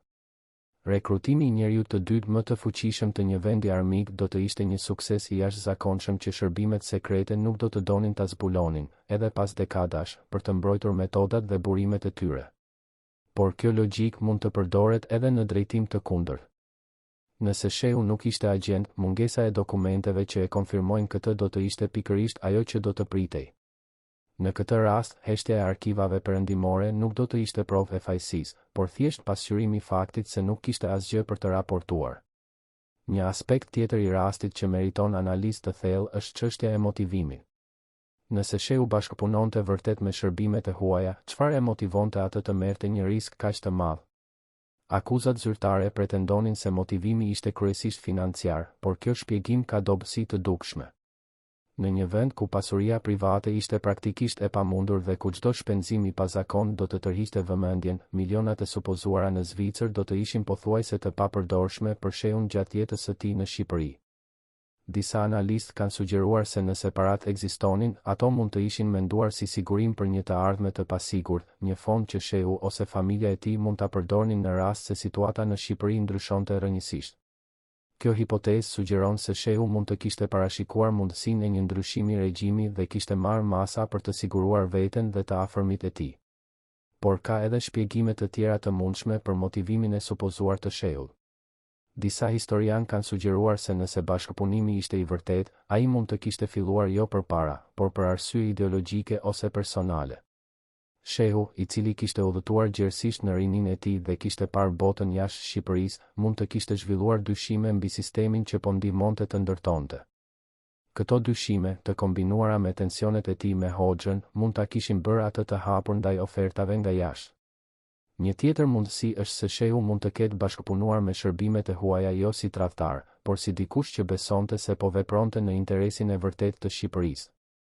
Në logjikën e tij, hapja e kanaleve të komunikimit me Perëndimin mund të kishte qenë një mënyrë për të përgatitur terrenin për një normalizim eventual të marrëdhënieve, një normalizim që ai mund ta kishte parë si të domosdoshëm për mbijetesën e vendit. Kjo hipotezë, edhe pse spekulative, nuk është plotësisht e pabesueshme duke pasur parasysh kontekstin e kohës. Në fund të viteve 70, ishte bërë e qartë se modeli ekonomik shqiptar nuk po funksiononte dhe se izolimi i plot po e dëmtonte vendin. Disa zyrtarë brenda sistemit mund të kenë filluar të mendonin për alternativa, edhe nëse nuk guxonin t'i shprehnin këto mendime hapur. Por pavarësisht motivimit të supozuar, fakti mbetet se akuzat kundër shehut u përdorën për qëllime që shkonin përtej çështjes së spionazhit. Ato shërbyen për të justifikuar jo vetëm largimin e shehut nga skena politike, por edhe një valë të re represioni që preku qindra persona të lidhur me të. Kjo valë represioni kishte një qëllim të qartë, të siguronte se askush që kishte qenë besnik ndaj shehut nuk do të mund të bëhej një forcë opozitare në të ardhmen. Familja e shehut ishte objektivi i parë dhe më i rëndësishëm i këtij represioni. Bashkëshortja e tij, Fiqrete, e cila kishte qenë vetë një figurë e rëndësishme në hierarkinë partijake, u arrestua dhe u akuzua për bashkëpunim në aktivitetet e supozuara të bashkëshortit të saj. Djemtë e çiftit, Bashkim dhe Skënder, u arrestuan gjithashtu dhe u dënuan me burgim të gjallë. Edhe të afërmit më të largët të familjes shehu u prekën, duke u larguar nga punët e tyre dhe duke u dërguar në internim në zona të largëta të vendit. Dëshmitë e anëtarëve të familjes që kanë mbijetuar dhe që kanë folur pas rënies së regjimit japin një pamje tronditëse të trajtimit që pësuan. Sipas këtyre dëshmive, ata u nënshtruan jo vetëm dëshkimit fizik, por edhe një fushate sistematike për të shkatëruar dinjitetin e tyre njerëzor. Ata u detyruan të dënonin publikisht Mehmet Shehun, të pranonin krimet e tij dhe të shprehnin mirënjohje ndaj partisë që i kishte shpëtuar nga ndikimi i tradhtarit. Kjo praktikë e detyrimit të familjarëve të armiqve për t'i dënuar publikisht ishte një element standard i represionit në Shqipërinë komuniste, por në rastin e familjes Shehu ajo mori për masa veçanërisht brutale. Arsyeja ishte se Hoxha donte të sigurohej se asnjë gjurmë e ndikimit të shehut nuk do të mbijetonte, dhe se kujtimi i tij do të lidhej përgjithmonë me turpin dhe tradhtin. Por represioni nuk u kufizua vetëm te familja e ngushtë. Qindra persona që kishin punuar me shehun, që kishin qenë miq të tij, ose që thjesht kishin shprehur respekt për të në të kaluarën, u bën objekt i hetimeve dhe ndëshkimeve. Disa u arrestuan dhe u dënuan me burgim, të tjerë u larguan nga punët e tyre dhe u dërguan në punë të detyruara, dhe të tjerë u detyruan të bënin vetë kritikë publike për gabimin e tyre që kishin besuar te tradhtari. Kjo valë represioni kishte një efekt të thellë mbi shoqërinë shqiptare. Ajo krijoi një atmosferë frike ku askush nuk guxonte të shprehte asnjë mendim që mund të interpretohej si simpatizues ndaj shehut ose kritik ndaj vendimit të partisë. Edhe ata që kishin dyshime private mbi vërtetësinë e akuzave mësuan të heshtnin dhe të shfaqnin mbështetje entuziste për linjën zyrtare. Por çfarë ndodhi me provat materiale që supozohej se ekzistonin kundër shehut? Sipas dëshmive të ish oficerëve të sigurimit, dosja origjinale e rastit përmbante qindra faqe dokumente, përfshirë transkripte të supozuara të komunikimeve të përgjuara, fotografi të takimeve të dyshimta, dhe analiza financiare që pretendonin të tregonin rrjedhën e parave nga shërbimet e huaja të shehut. Por kur arkivat u hapën pas rënies së regjimit, shumë nga këto dokumente mungonin. Kush i hoqi këto dokumente dhe pse? Kjo pyetje ka ngjallur spekulime të shumta. Disa besojnë se dokumentet u shkatëruan me urdhër të Enver Hoxhës ose të pasardhësit të tij Ramiz Alia për të fshehur faktin se akuzat ishin të fabrikuara. Sipas kësaj hipoteze, udhëheqja e re nuk donte që e vërteta mbi rastin shehut të dilte në dritë, sepse kjo do të diskreditonte jo vetëm Hoxhën, por të gjithë sistemin që ai kishte ndërtuar. Të tjerë besojnë se dokumentet u hoqën nga ish oficer të sigurimit që kishin qenë të përfshirë në hetimin e rastit dhe që donin të mbronin veten nga pasojat e mundshme të zbulimit. Nëse do të provojë se ata kishin fabrikuar prova ose kishin përdorur metoda të paligjshme gjatë hetimit, ata mund të përballen me pasoja ligjore ose të paktën me turp publik. Ka edhe një hipotezë të tretë që meriton konsiderat. Mundësia që disa nga dokumentet të ishin marrë nga shërbime të huaja inteligjence gjatë periudhës kaotike të tranzicionit. Në vitet 1990 dhe 1991, kur regjimi komunist po shembej, arkivat e sigurimit ishin të pambrojtura dhe të aksesueshme për ata që dinin ku të kërkonin. Është e mundur që agjent të shërbimeve të huaja të kenë hyrë në këto arkiva dhe të kenë marrë dokumentet më të ndjeshme, përfshirë ato që lidheshin me rastin Shehu. Nëse kjo hipotezë është e vërtetë, dokumentet e humbura mund të ndodhen sot në arkivat e shërbimeve sekrete të vendeve të tjera, duke pritur të deklasifikohen në një të ardhme të largët. Kjo mundësi ka bërë që disa historianë të shpresojnë se e vërteta e plot mbi rastin Shehu mund të dalë në dritë një ditë, kur arkivat e vendeve perëndimore të hapen plotësisht. Por deri atëherë, ne jemi të detyruar të punojmë me atë që kemi, fragmente dokumentesh, dëshmi të personave që ishin të pranishëm dhe analiza të bazuara në logjik dhe kontekst historik. Këto burime, edhe pse të pamjaftueshme për të dhënë një përgjigje përfundimtare, na mundësojnë të ndërtojmë një pamje më të plotë të asaj që ndodhi dhe të vlerësojmë probabilitetin e hipotezave të ndryshme. Një nga aspektet më intriguese të rastit është çështja e kohës. Pse Hoxha vendosi të vepronte kundër Shehut pikërisht në vitin 1981 dhe jo më herët ose më vonë? Përgjigja për këtë pyetje mund të qëndrojë në dinamikat e brendshme të pushtetit dhe në ndryshimet që po ndodhnin në kontekstin ndërkombëtar. Në vitin 1981, Enver Hoxha ishte 73 vjeç dhe shëndeti i tij po përkeqësohej dukshëm. Ai e dinte se koha e tij po mbaronte dhe se duhej të merrte vendime për të siguruar tranzicionin e pushtetit sipas dëshirave të tij. Në këtë kontekst, prania e një figure kaq të fuqishme si Shehu përbënte një rrezik që Hoxha nuk ishte i gatshëm ta toleronte. Nga ana tjetër, konteksti ndërkombëtar po ndryshonte në mënyra që mund të kenë ndikuar në vendimin e Hoxhës. Në vitin 1980, Ronald Reagan ishte zgjedhur president i Shteteve të Bashkuara dhe kishte filluar një politikë më agresive ndaj botës komuniste. Kjo politikë e re mund të ketë rritur frikën e Hoxhës se fuqitë perëndimore po intensifikonin përpjekjet për të destabilizuar Shqipërinë dhe se agjentët e tyre brenda vendit mund të aktivizoheshin. Në këtë atmosferë paranoje të shtuar, akuzat kundër Shehut mund të kenë dukur më të besueshme se sa do të dukeshin në rrethana të tjera. Hoxha, i cili kishte gjithmonë një tendencë për të parë komplote kudo, mund të ketë bindur veten se Shehu ishte vërtet një kërcënim që duhej eliminuar para se të ishte shumë vonë. Por ka edhe një shpjegim më prozaik për kohën e ngjarjeve, çështja e fejesës së djalit të Shehut. Në vitin 1981, djali i Mehmet Shehut, Skënder, ishte fejuar me një vajzë familja e së cilës kishte lidhje me persona që konsideroheshin armiq të popullit në të kaluarën.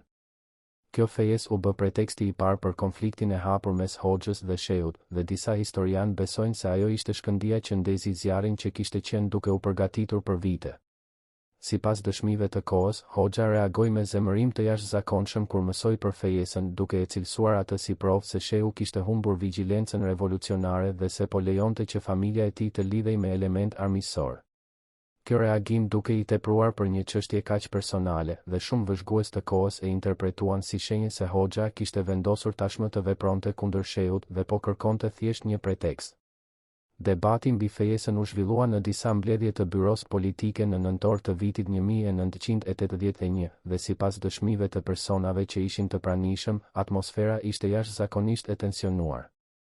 Hoxha e sulmoi Shehun me fjalë të ashpra, duke vënë në dyshim jo vetëm gjykimin e tij në çështjen e fejesës, por edhe besnikërinë e tij ndaj partisë dhe vendit. Shehu u përpoq të mbrojë, por ishte e qartë se ai ishte në pozitë të dobët dhe se mbështetja që kishte pasur dikur brenda udhëheqjes po shkrihej shpejt. Çfarë ndodhi në ditët pas këtyre mbledhjeve mbetet objekt i debatit dhe spekulimit. Versioni zyrtar i ngjarjeve, i cili u transmetua nga propaganda e regjimit, pretendon se Shehu, i vetëdijshëm se kishte humbur dhe se krimet e tij do të zbuloheshin, mori një vendim të papritur në natën e 27 dhjetorit. Por ky version ka qenë objekt i dyshimeve të shumta dhe disa historianë besojnë se ajo që ndodhi në të vërtetë ishte krejt e ndryshme. Dëshmit e personave që ishin të pranishëm ose që kishin dijeni për ngjarjet japin versione kontradiktore. Disa përshkruajnë një sekuencë ngjarjesh që përputhet me versionin zyrtar, ndërsa të tjerë flasin për detaje që ngrenë pyetje serioze mbi atë që ndodhi në të vërtetë. Kjo kontradikt ka ushqyer teori të ndryshme që vazhdojnë të diskutohen edhe sot. Një nga pyetjet më të rëndësishme që ngrihet nga këto dëshmi kontradiktore është: kush ishte i pranishëm në shtëpinë e Sheut në natën kritike dhe çfarë pan ata? Sipas disa dëshmive, kishte persona të tjerë në shtëpi përveç antarëve të familjes, persona që mund të kenë luajtur një rol në ngjarjet që ndodhen. Por identiteti i këtyre personave dhe roli i tyre i saktë mbeten të paqarta. Një tjetër pyetje e rëndësishme lidhet me gjendjen e Sheut në ditët para ngjarjes. Sipas disa dëshmive, ai ishte në gjendje të rënduar psikologjike, i shqetësuar për të ardhmen e tij dhe të familjes së tij, dhe i vetëdijshëm se po përballej me një forcë që nuk mund ta mundte. Por sipas dëshmive të tjera, Shehu dukej relativisht i qetë dhe i kontrolluar, duke sugjeruar se ai ose nuk e kuptonte plotësisht rrezikun që po përballej, ose kishte plane që të tjerët nuk i dinin. Kjo kontradikt në dëshmi e bën të vështirë ndërtimin e një pamjeje të qartë të gjendjes mendore të Shehut në momentet e fundit. A ishte ai një njeri i dëshpëruar që kishte humbur çdo shpresë, apo ishte një strateg i ftohtë që po llogariste opsionet e tij? Përgjigja për këtë pyetje mund të ndryshonte rrënjësisht interpretimin e asaj që ndodhi. Pavarësisht pasigurive mbi detajet e sakta të ngjarjeve, ajo që është e qartë është se fundi i Mehmet Shehut shënoi një pikë kthese në historinë e Shqipërisë komuniste. Me largimin e tij nga skena, Enver Hoxha eliminoi rivalin e fundit që kishte fuqi të mjaftueshme për ta sfiduar dhe siguroi që tranzicioni i pushtetit do të bëhej sipas dëshirave të tij. Por çmimi i kësaj fitoreje ishte i lartë. Represioni që ndoqi akuzat kundër Shehut krijoi një atmosferë frike dhe dyshimi që e helmoi shoqërinë shqiptare për vitet e mbetura të regjimit. Njerëzit mësuan se edhe herojt më të mëdhenj mund të bëheshin tradhtarë brenda natës dhe se askush nuk ishte i sigurt nga makina e represionit. Kjo mësim e hidhur do të kishte pasoja të gjata për Shqipërinë. Ajo krijoi një kulturë mosbesimi dhe frike që do të mbijetonte edhe pas rënies së regjimit komunist dhe që do të ndikonte në mënyrën se si shqiptarët i qasen politikës dhe pushtetit edhe sot. Rasti Shehu, në këtë kuptim, nuk është vetëm një histori e së kaluarës, por një çelës për të kuptuar të tashmen. Në kapitujt e ardhshëm do të shqyrtojmë më në thellësi pasojat e rastit Shehu për Shqipërinë dhe për familjen e tij, do të analizojmë përpjekjet e bëra pas rënies së regjimit për të zbuluar të vërtetën, dhe do të kërkojmë përgjigje për pyetjet që ende mbeten të hapura. A do të zbulojmë ndonjëherë të vërtetën e plotë mbi njeriun që u quajt agjenti i trefishtë? Dhe çfarë na mëson historia e tij mbi natyrën e pushtetit dhe çmimin e tradhtisë? Në arkivat e Ministrisë së Punëve të Jashtme të Britanisë së Madhe ekziston një koleksion dokumentesh të klasifikuara si sekret, që datojnë nga periudha 1950 deri në 1985 dhe që i referohen ekskluzivisht Shqipërisë dhe udhëheqjes së saj. Brenda këtij koleksioni, një dosje e veçantë mban titullin Kod Albanian Leadership Assessment dhe përmban vlerësime periodike të personaliteteve kryesore të regjimit të Tiranës, përfshirë profile të detajuara psikologjike dhe politike të Enver Hoxhës dhe Mehmet Shehut. Por elementi më intrigues i kësaj dosjeje është një memorandum i datuar mars 1978, i cili parashikon me saktësi të habitshme konfliktin që do të shpërthente mes dy udhëheqësve vetëm 3 vjet më vonë. Si e dinin analistët britanikë se çfarë po përgatitej në Tiranë? A kishin burime brenda rrethit të ngushtë të pushtetit shqiptar dhe nëse po, kush ishin këto burime? Për të kuptuar rëndësinë e këtyre dokumenteve, duhet të analizojmë metodat që përdornin shërbimet sekrete perëndimore për të mbledhur informacione mbi vendet e bllokut komunist gjatë luftës së ftohtë. Në rastin e Shqipërisë, kjo detyrë ishte veçanërisht e vështirë për shkak të izolimit ekstrem të vendit dhe të kontrollit të rreptë që ushtronte sigurimi i shtetit mbi të gjitha aspektet e jetës. Megjithatë, shërbimet perëndimore kishin disa kanale të mundshme për të marrë informacione: përgjimin e komunikimeve, vëzhgimin e diplomatëve shqiptar jashtë vendit, analizën e mediave zyrtare dhe më e rëndësishmja, rekrutimin e burimeve njerëzore brenda sistemit. Dokumentet britanike që janë deklasifikuar tregojnë se Londra kishte një interes të vazhdueshëm për zhvillimet në Shqipëri, edhe pse marrëdhëniet diplomatike mes dy vendeve ishin të ndërprera. Ky interes ishte i motivuar jo vetëm nga pozita strategjike e Shqipërisë në Adriatik, por edhe nga dëshira për të kuptuar dinamikat e brendshme të botës komuniste dhe konfliktet mes fraksioneve të ndryshme brenda saj. Memorandumi i vitit 1978, i cili parashikonte konfliktin mes Hoxhës dhe Sheut, bazhohej në një analizë të detajuar të marrëdhënieve mes dy njerëzve gjatë dekadave të bashkëpunimit të tyre. Analistët britanik kishin vërejtur shenja të tensioneve të fshehta që datojnë që nga vitet e 60-ta, dhe kishin arritur në përfundimin se këto tensione do të shpërthenin në një konflikt të hapur kur Hoxha të ndjente se pushteti i tij po kërcënohej. Por si kishin marrë analistët britanik informacionet e nevojshme për të bërë këtë analizë? Dokumentet e deklasifikuara nuk japin një përgjigje të drejtë, por ato përmbajnë referenca të tërthorta për burime të besueshme dhe informacione të marra nga kanale të sigurta, që sugjerojnë se britanikët kishin akses në informacione që nuk ishin publike. Kjo ngre pyetjen nëse këto burime ishin persona brenda sistemit shqiptar dhe nëse po, në çfarë niveli të hierarkisë ndodheshin. Disa historian kanë spekuluar se një nga burimet e mundshme të informacioneve britanike mund të ketë qenë pikërisht Mehmet Shehu ose dikush nga rrethi i tij i ngushtë. Kjo hipotezë, edhe pse e pamundur për t'u provuar me dokumentet e disponueshme aktualisht, do të shpjegonte si britanikët kishin informacione kaq të detajuara mbi dinamikat e brendshme të udhëheqjes shqiptare. Por ka edhe shpjegime të tjera të mundshme. Britanikët mund të kishin marrë informacione nga shërbimet sekrete të vendeve të tjera që kishin depërtim më të mirë në Shqipëri, si për shembull Shërbimi Sekret Jugoslav ose ai grej. Ata mund të kishin përgjuar komunikime të ndjeshme mes zyrtarëve shqiptar, ose mund të kishin analizuar me kujdes informacionet e hapura për të nxjerrë përfundime që nuk ishin të dukshme në shikim të parë. Pavarësisht burimit të informacioneve, dokumentet britanike tregojnë se perëndimi kishte një kuptim të thellë të dinamikave të brendshme të Shqipërisë komuniste, një kuptim që bie ndesh me imazhin e një vendi plotësisht të izoluar dhe të padepërtueshëm. Kjo ngre pyetje të rëndësishme mbi shkallën e depërtimit perëndimor në Shqipëri dhe mbi ndikimin që ky depërtim mund të ketë pasur në ngjarjet që ndodhen. Një aspekt tjetër i dokumenteve britanike që meriton vëmendje është trajtimi i çështjes së Kosovës dhe i rolit të supozuar të Sheut në negociatat sekrete me Jugosllavinë.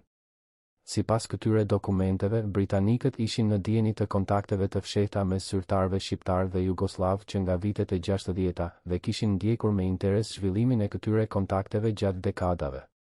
Dokumentet përmendin specifikisht emrin e Mehmet Sheut si një nga personat që kishin luajtur rol në këto kontakte, edhe pse natyra e saktë e rolit të tij nuk specifikohet qartë.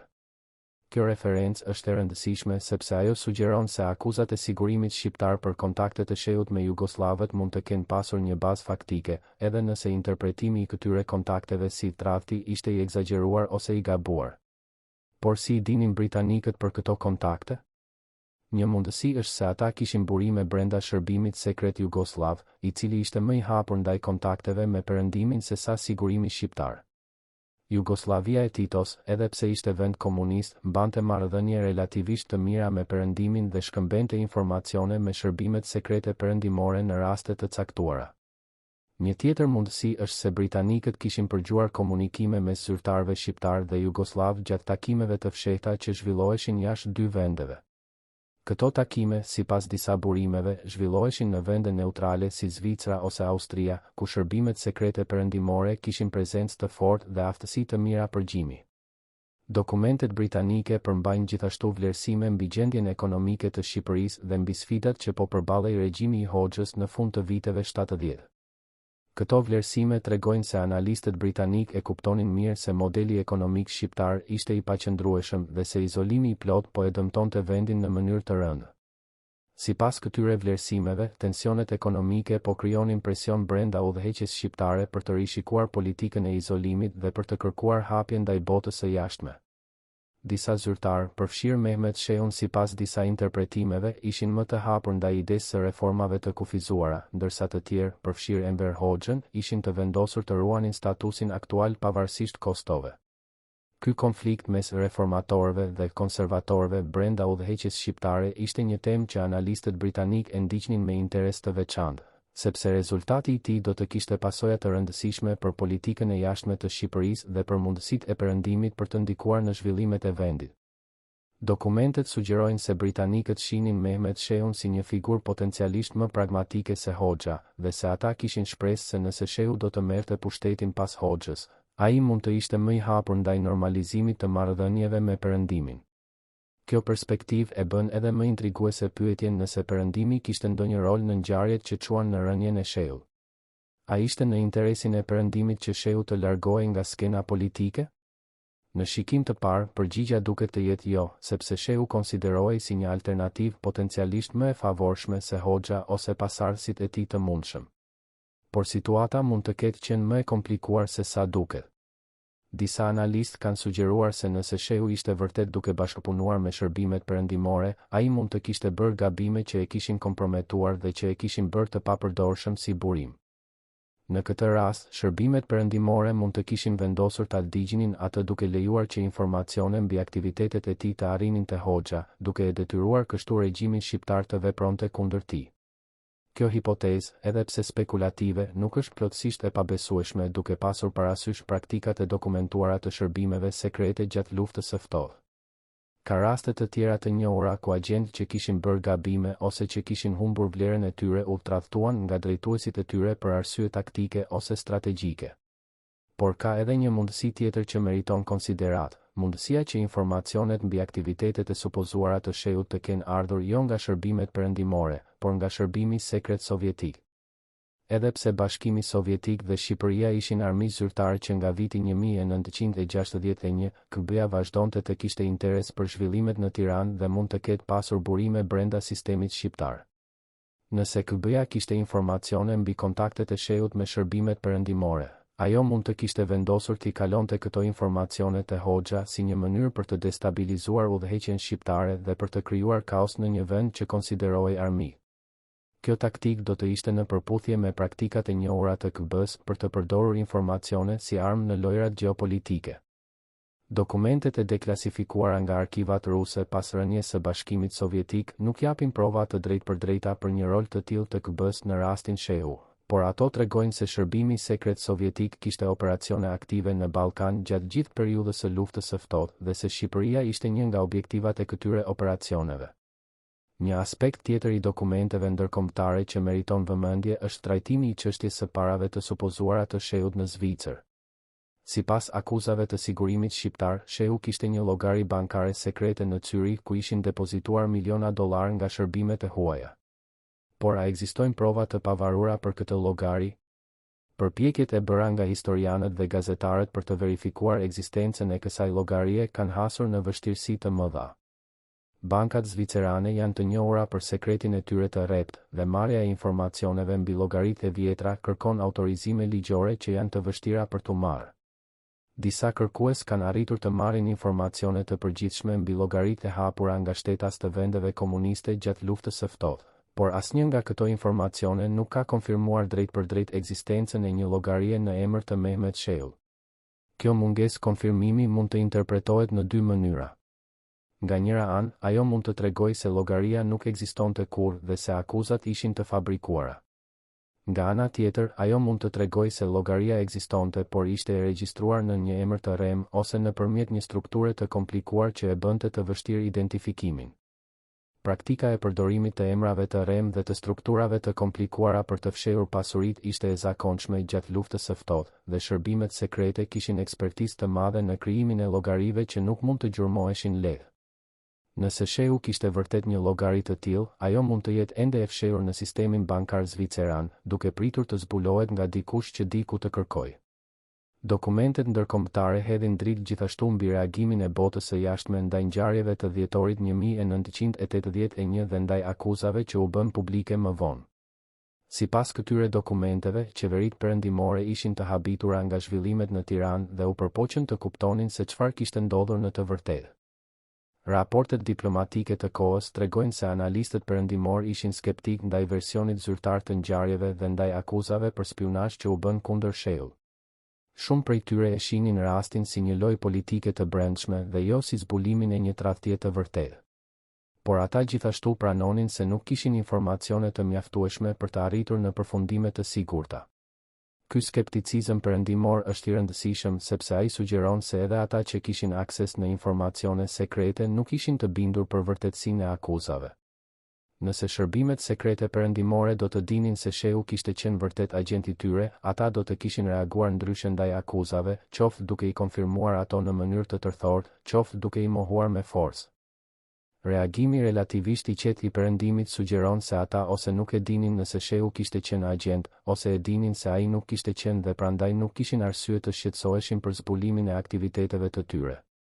Në secilin rast, reagimi perëndimor nuk jep mbështetje të fortë për akuzat e sigurimit shqiptar. Por dokumentet ndërkombëtare përmbajnë edhe një element tjetër interesant, shqetësimin e qeverive perëndimore për pasojat e mundshme të ngjarjeve në Shqipëri për stabilitetin rajonal. Në fund të vitit 1981, Ballkani ishte një rajon i tensionuar ku konfliktet e vjetra mund të ringjalleshin në çdo moment, dhe çdo ndryshim i rëndësishëm në udhëheqjen e ndonjë vendi mund të kishte pasoja të paparashikueshme. Raportet diplomatike të kohës tregojnë se qeveritë perëndimore ishin veçanërisht të shqetësuara për mundësinë që ngjarjet në Shqipëri të ndikojnë në situatën në Kosovë dhe në marrëdhëniet mes Shqipërisë dhe Jugosllavisë. Ata gjithashtu shqetësoheshin për mundësinë që pasiguria politike në Tiranë të krijonte mundësi për ndërhyrje të jashtme, qoftë nga Bashkimi Sovjetik, qoftë nga fuqi të tjera. Këto shqetësime tregojnë se rasti shehu nuk ishte thjesht një çështje e brendshme shqiptare, por kishte dimensione ndërkombëtare që e bënin atë të rëndësishëm për ekuilibrat gjeopolitik të kohës.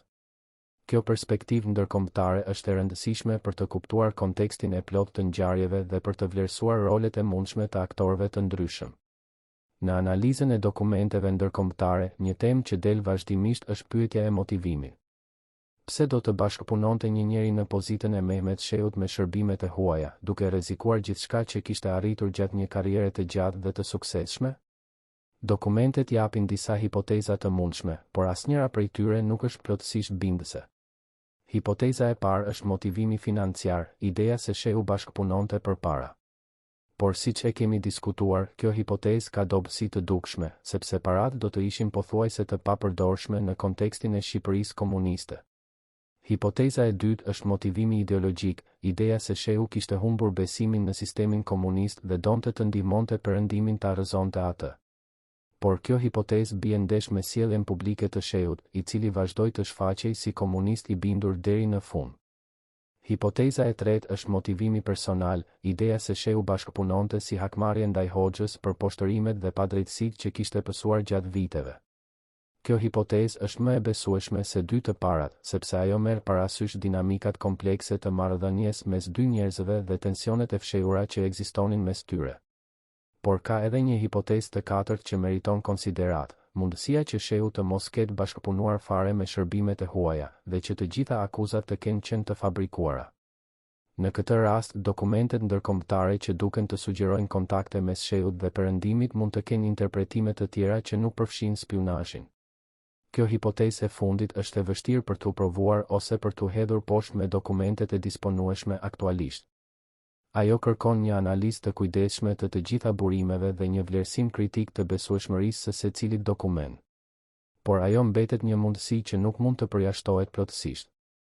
Në fund të fundit, çfarë na tregojnë dokumentet ndërkombëtare mbi rastin shehu?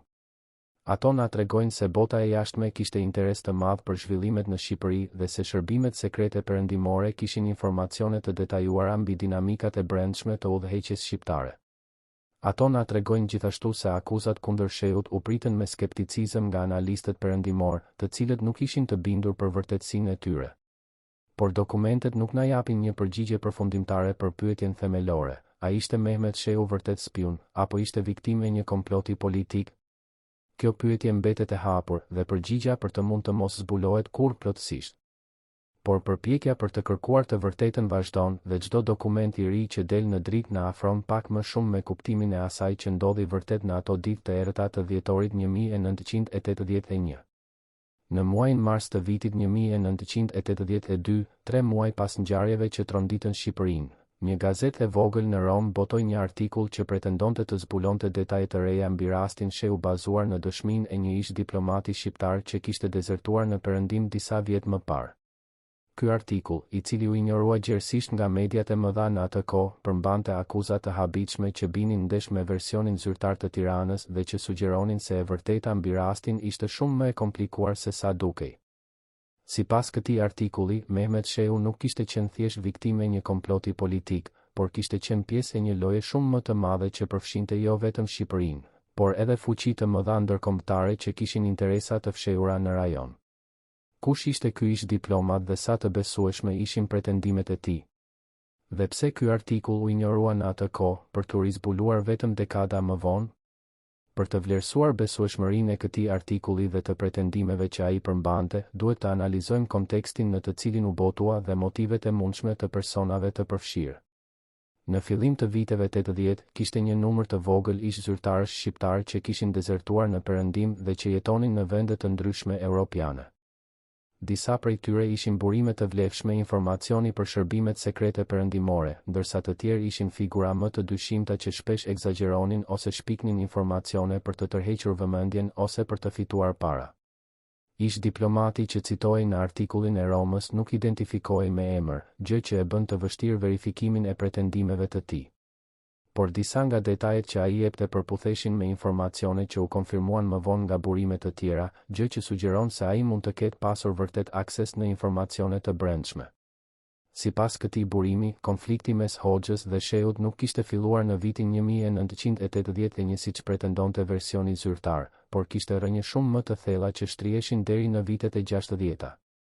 Ai pretendonte se dy udhëheqësit kishin pasur mosmarrëveshje serioze mbi politikën e jashtme të Shqipërisë, veçanërisht mbi çështjen e marrëdhënieve me Kinën dhe me Bashkimin Sovjetik, dhe se këto mosmarrëveshje kishin krijuar një rivalitet të fshehtë që kishte zgjatur për dekada. Ky pretendim është interesant sepse ai bie ndesh me imazhin zyrtar të unitetit të plot brenda udhëheqjes shqiptare që propagandohej nga regjimi.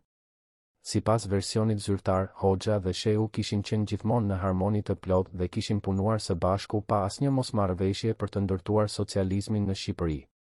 Por dëshmitë e mbledhura pas rënies së regjimit tregojnë se ky imazh ishte i rrem dhe se tensionet e brendshme ishin shumë më të thella se sa pranohej publikisht.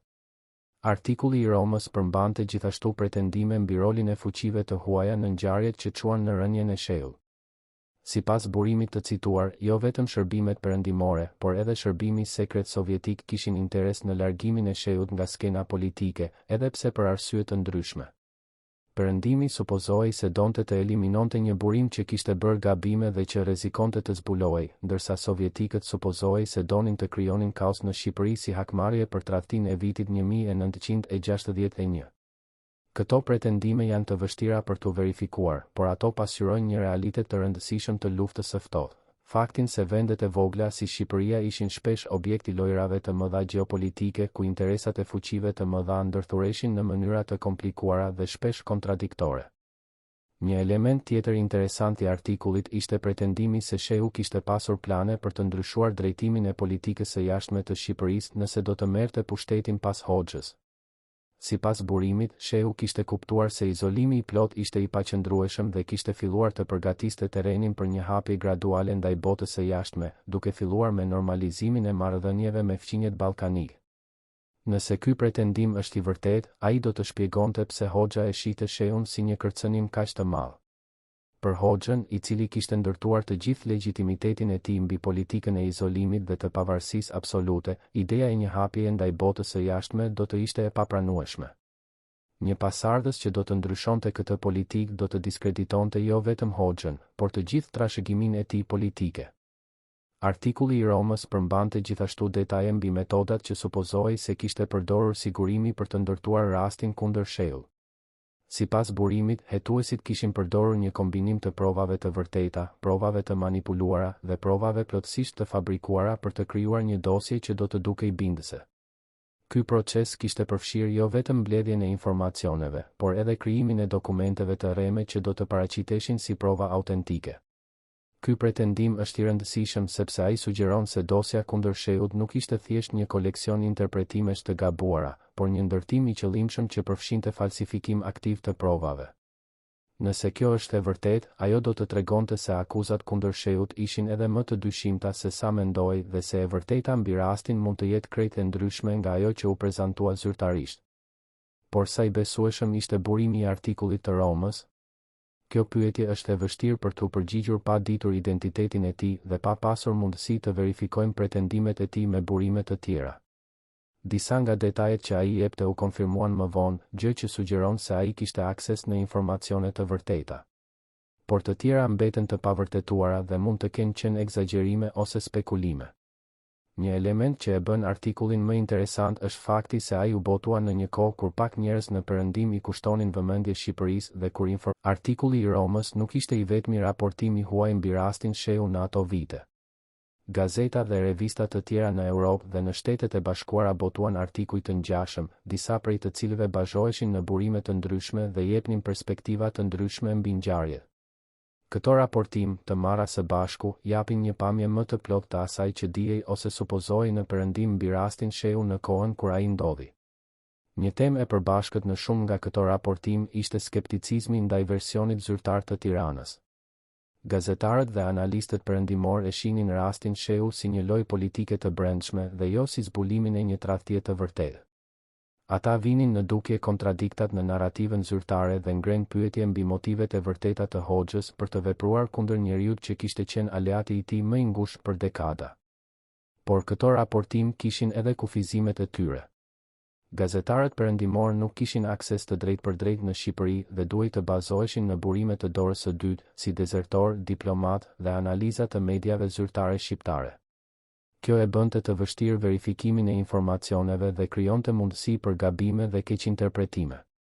Megjithatë, raportimet e huaja të kohës janë të vlefshme sepse ato japin një perspektivë të jashtme mbi ngjarjet që ndryshon nga narrativa zyrtare shqiptare.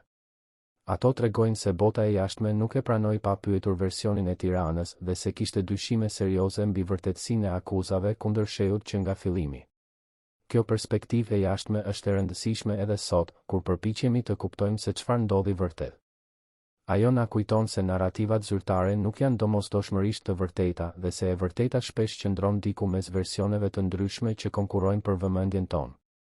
Në vitet pas rënies së regjimit komunist u bën përpjekje të shumta për të rihapur rastin Shehu dhe për të kërkuar të vërtetën.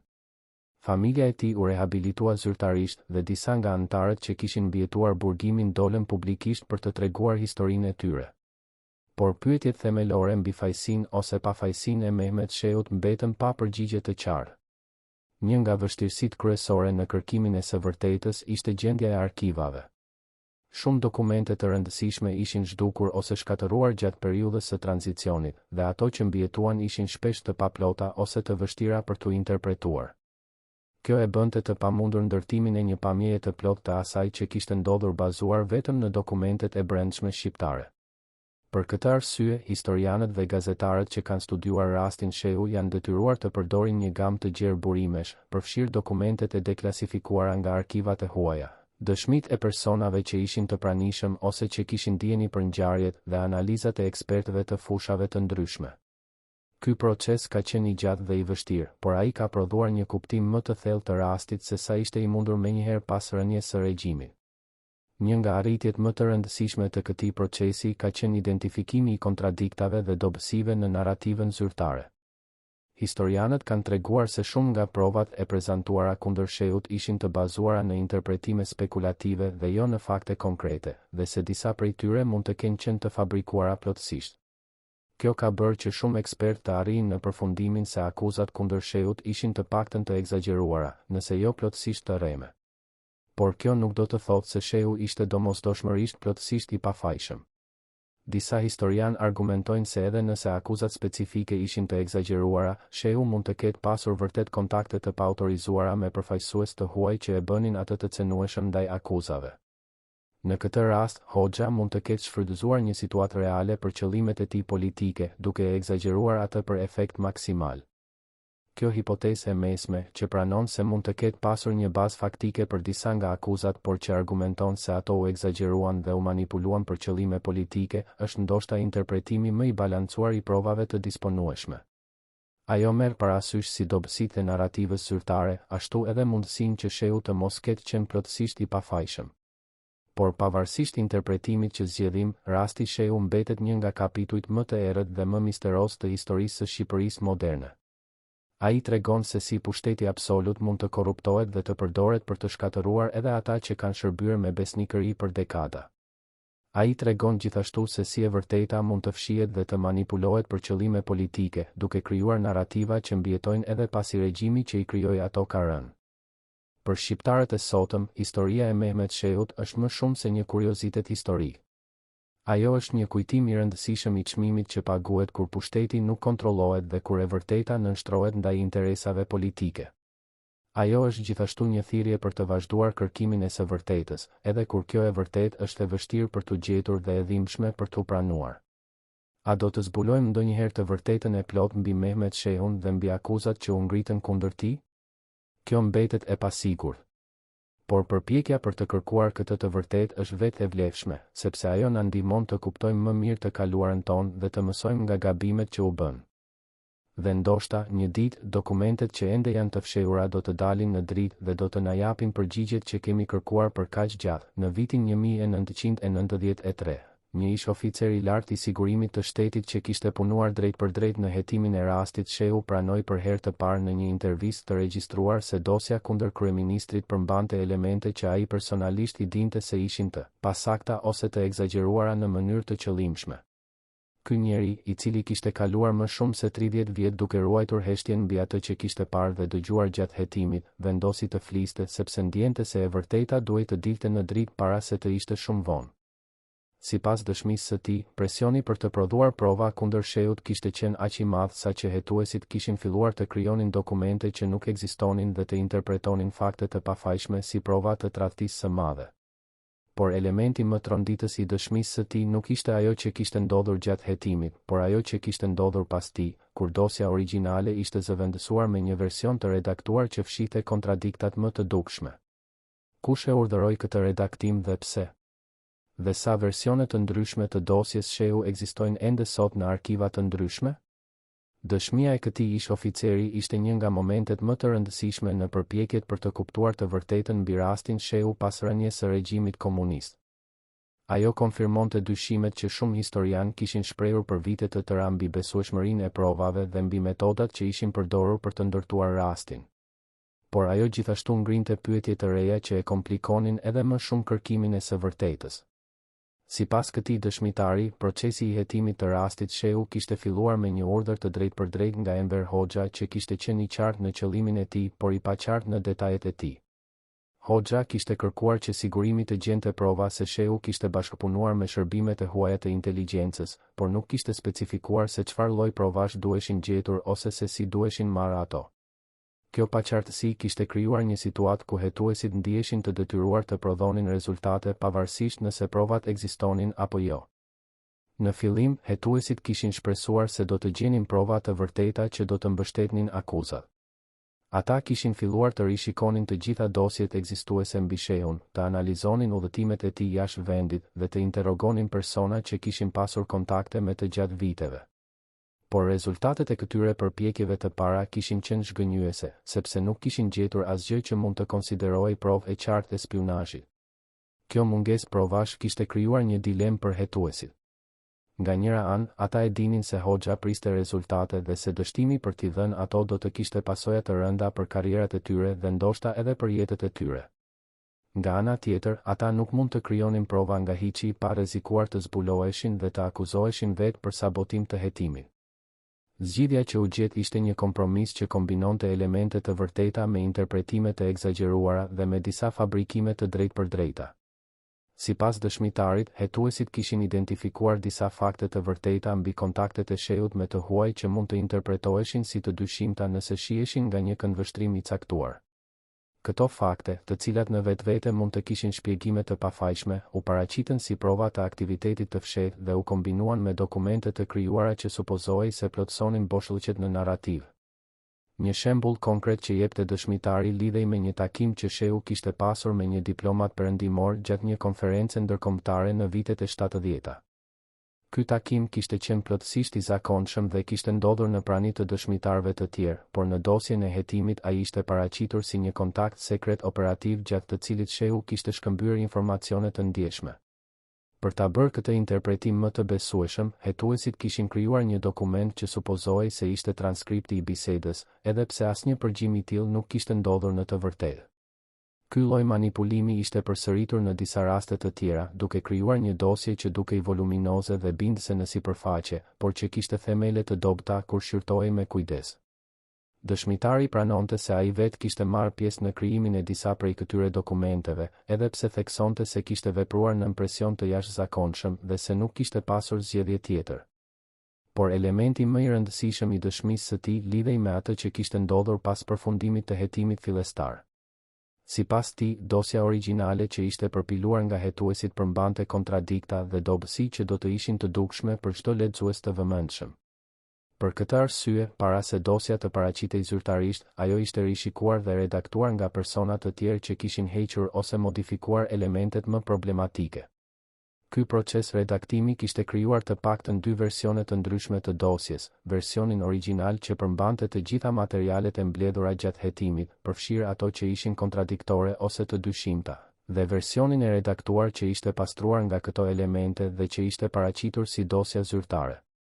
Dëshmitari besonte se versioni origjinal ekzistonte ende diku në arkivat e sigurimit, por ai nuk dinte se ku ishte ruajtur ose nëse ishte shkatëruar gjatë periudhës së tranzicionit. Ekzistenca e këtyre dy versioneve të ndryshme të dosjes është e rëndësishme sepse ajo sugjeron se edhe brenda sistemit kishte vetdije se provat nuk ishin aq të forta sa pretendohej publikisht. Nëse dosja do të ishte vërtet bindëse, nuk do të kishte pasur nevojë për redaktim.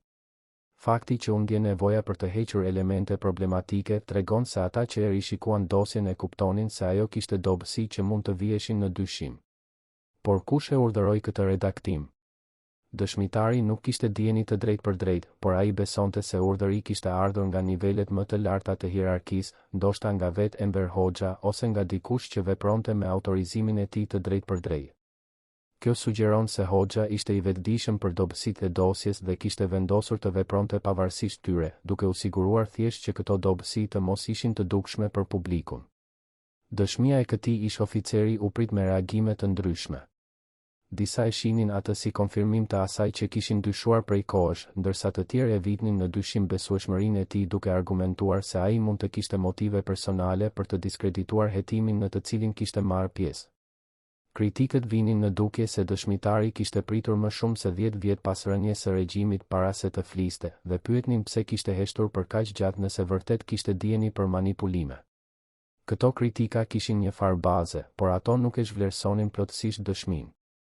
Ishte e kuptueshme që një njeri që kishte punuar për sigurimin të kishte frikë të fliste edhe pas rënies së regjimit, sepse pasojat e mundshme ishin ende të paqarta dhe sepse shumë nga kolegët e tij të dikurshëm ishin ende të gjallë dhe mund të reagonin negativisht. Fakti që ai vendosi të fliste përfundimisht mund të shpjegohej me ndryshimin e rrethanave ose thjesht me dëshirën për të lënë një dëshmi para se të ishte shumë vonë. Pavarësisht debateve mbi besueshmërinë e tij, dëshmia e këtij ish oficeri mbetet një nga burimet më të rëndësishme për të kuptuar procesin e brendshëm të hetimit të rastit Shehu. Ajo jep një pamje nga brenda të metodave që përdoreshin dhe të presioneve që ushtronin mbi hetuesit, një pamje që nuk mund të merret nga dokumentet zyrtare të cilat ishin krijuar pikërisht për të fshehur këto realitete. Një aspekt tjetër i rëndësishëm i periudhës pas rënies së regjimit ishte përpjekja e familjes Shehu për të rivendosur nderin e emrit të tyre dhe për të kërkuar drejtësi për vuajtjet që kishin pësuar. Anëtarët e familjes që kishin mbijetuar burgimin dhe internimin dolën publikisht për të treguar historinë e tyre dhe për të kërkuar rehabilitimin zyrtar të Mehmet Shehu. Fikrete Shehu, bashkëshortja e kryeministrit të rënë, ishte një nga zërat më të fortë në këtë përpjekje.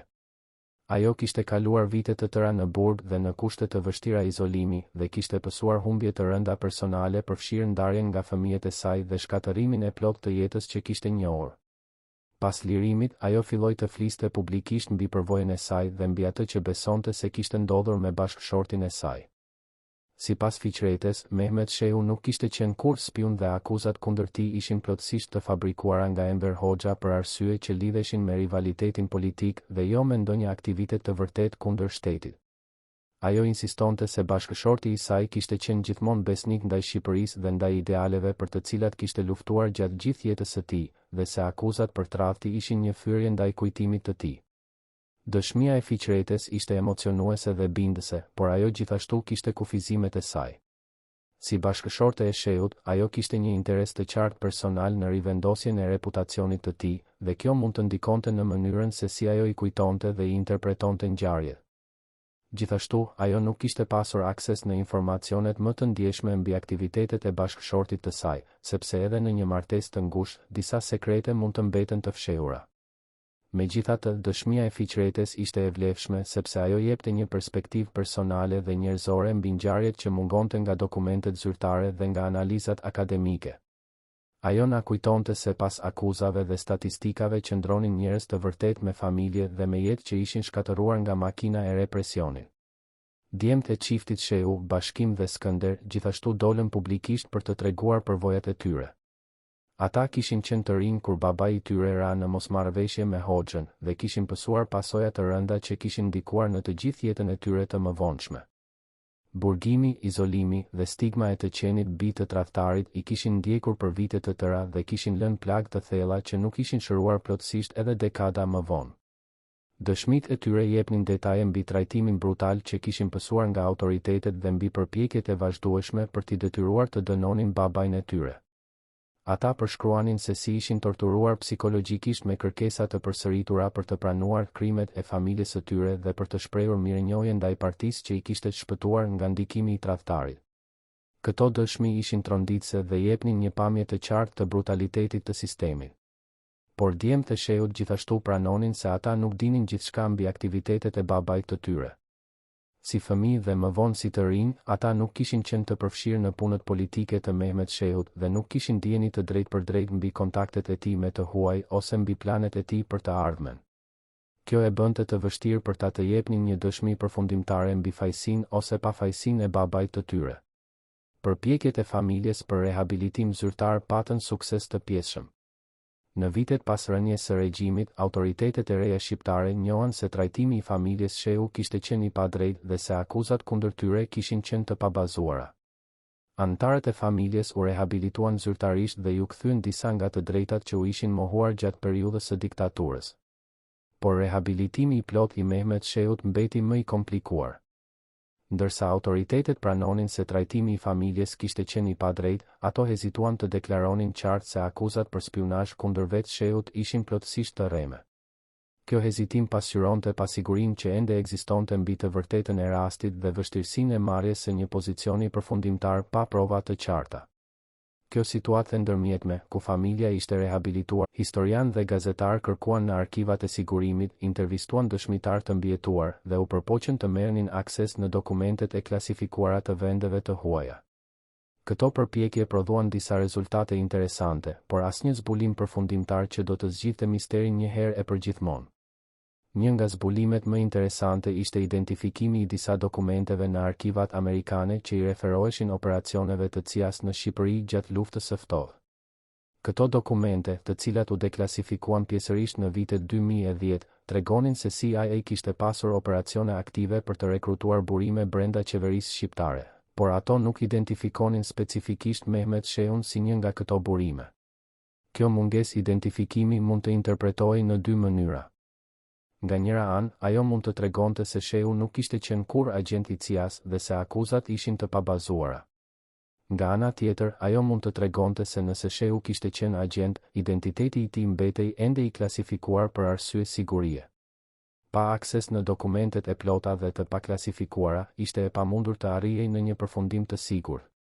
Dokumentet amerikane gjithashtu tregonin se CIA kishte pasur dështime të rënda në operacionet e saj në Shqipëri, veçanërisht në vitet e 50-ta kur shumë agjent të dërguar në vend ishin kapur dhe eliminuar nga sigurimi. Këto dështime kishin bërë që agjencia të bëhej më e kujdesshme në operacionet e saj të mëvonshme dhe të fokusohej në rekrutimin e burimeve ekzistuese brenda sistemit në vend që të dërgonte agjent nga jashtë. Nëse Shehu ishte rekrutuar si burim, kjo do të kishte ndodhur në kontekstin e kësaj strategjie të re, më të kujdesshme. Por dokumentet e disponueshme nuk jepnin prova të drejtpërdrejta për një rekrutim të tillë, duke e lënë pyetjen të hapur. Një burim tjetër i rëndësishëm informacioni ishin arkivat e ish Bashkimit Sovjetik, të cilat u hapën pjesërisht pas rënies së komunizmit. Këto arkiva përmbajnë dokumente mbi operacionet e KB-s në Ballkan, përfshirë disa që i referohen Shqipërisë. Por edhe këto dokumente nuk japin prova të qarta mbi rolin e supozuar të Sheut si agent sovjetik. Dokumentet sovjetike tregojnë se KB-ja kishte interes të vazhdueshëm për zhvillimet në Shqipëri edhe pas prishjes së marrëdhënieve në vitin 1961, dhe se ajo kishte përpjekur të mbante kontakte me element brenda sistemit shqiptar. Por identiteti i këtyre kontakteve nuk specifikohet qartë në dokumentet e deklasifikuara, dhe nuk ka prova të drejtpërdrejta që lidhin Sheun me këto operacione. Kjo mungesë provash nga arkivat e huaja është e rëndësishme sepse ajo sugjeron se nëse Sheu ishte vërtet agent i ndonjë shërbimi të huaj, kjo mbetet një sekret që nuk është zbuluar ende. Por ajo gjithashtu mund të tregojë thjesht se Sheu nuk ishte kurrë agent dhe se akuzat ishin të fabrikuara siç pretendonte familja e tij. Në mungesë të provave përfundimtare, historianët janë detyruar të bazojnë përfundimet e tyre në analiza të tërthorta dhe në vlerësime të probabilitetit. Shumica e ekspertëve që kanë studiuar rastin arrijnë në përfundimin se akuzat kundër Sheut ishin të paktën të egzageruara dhe se motivet e vërteta të Hoxhës për të vepruar kundër tij ishin kryesisht politike dhe jo të lidhura me ndonjë tradhti të vërtetë. Por kjo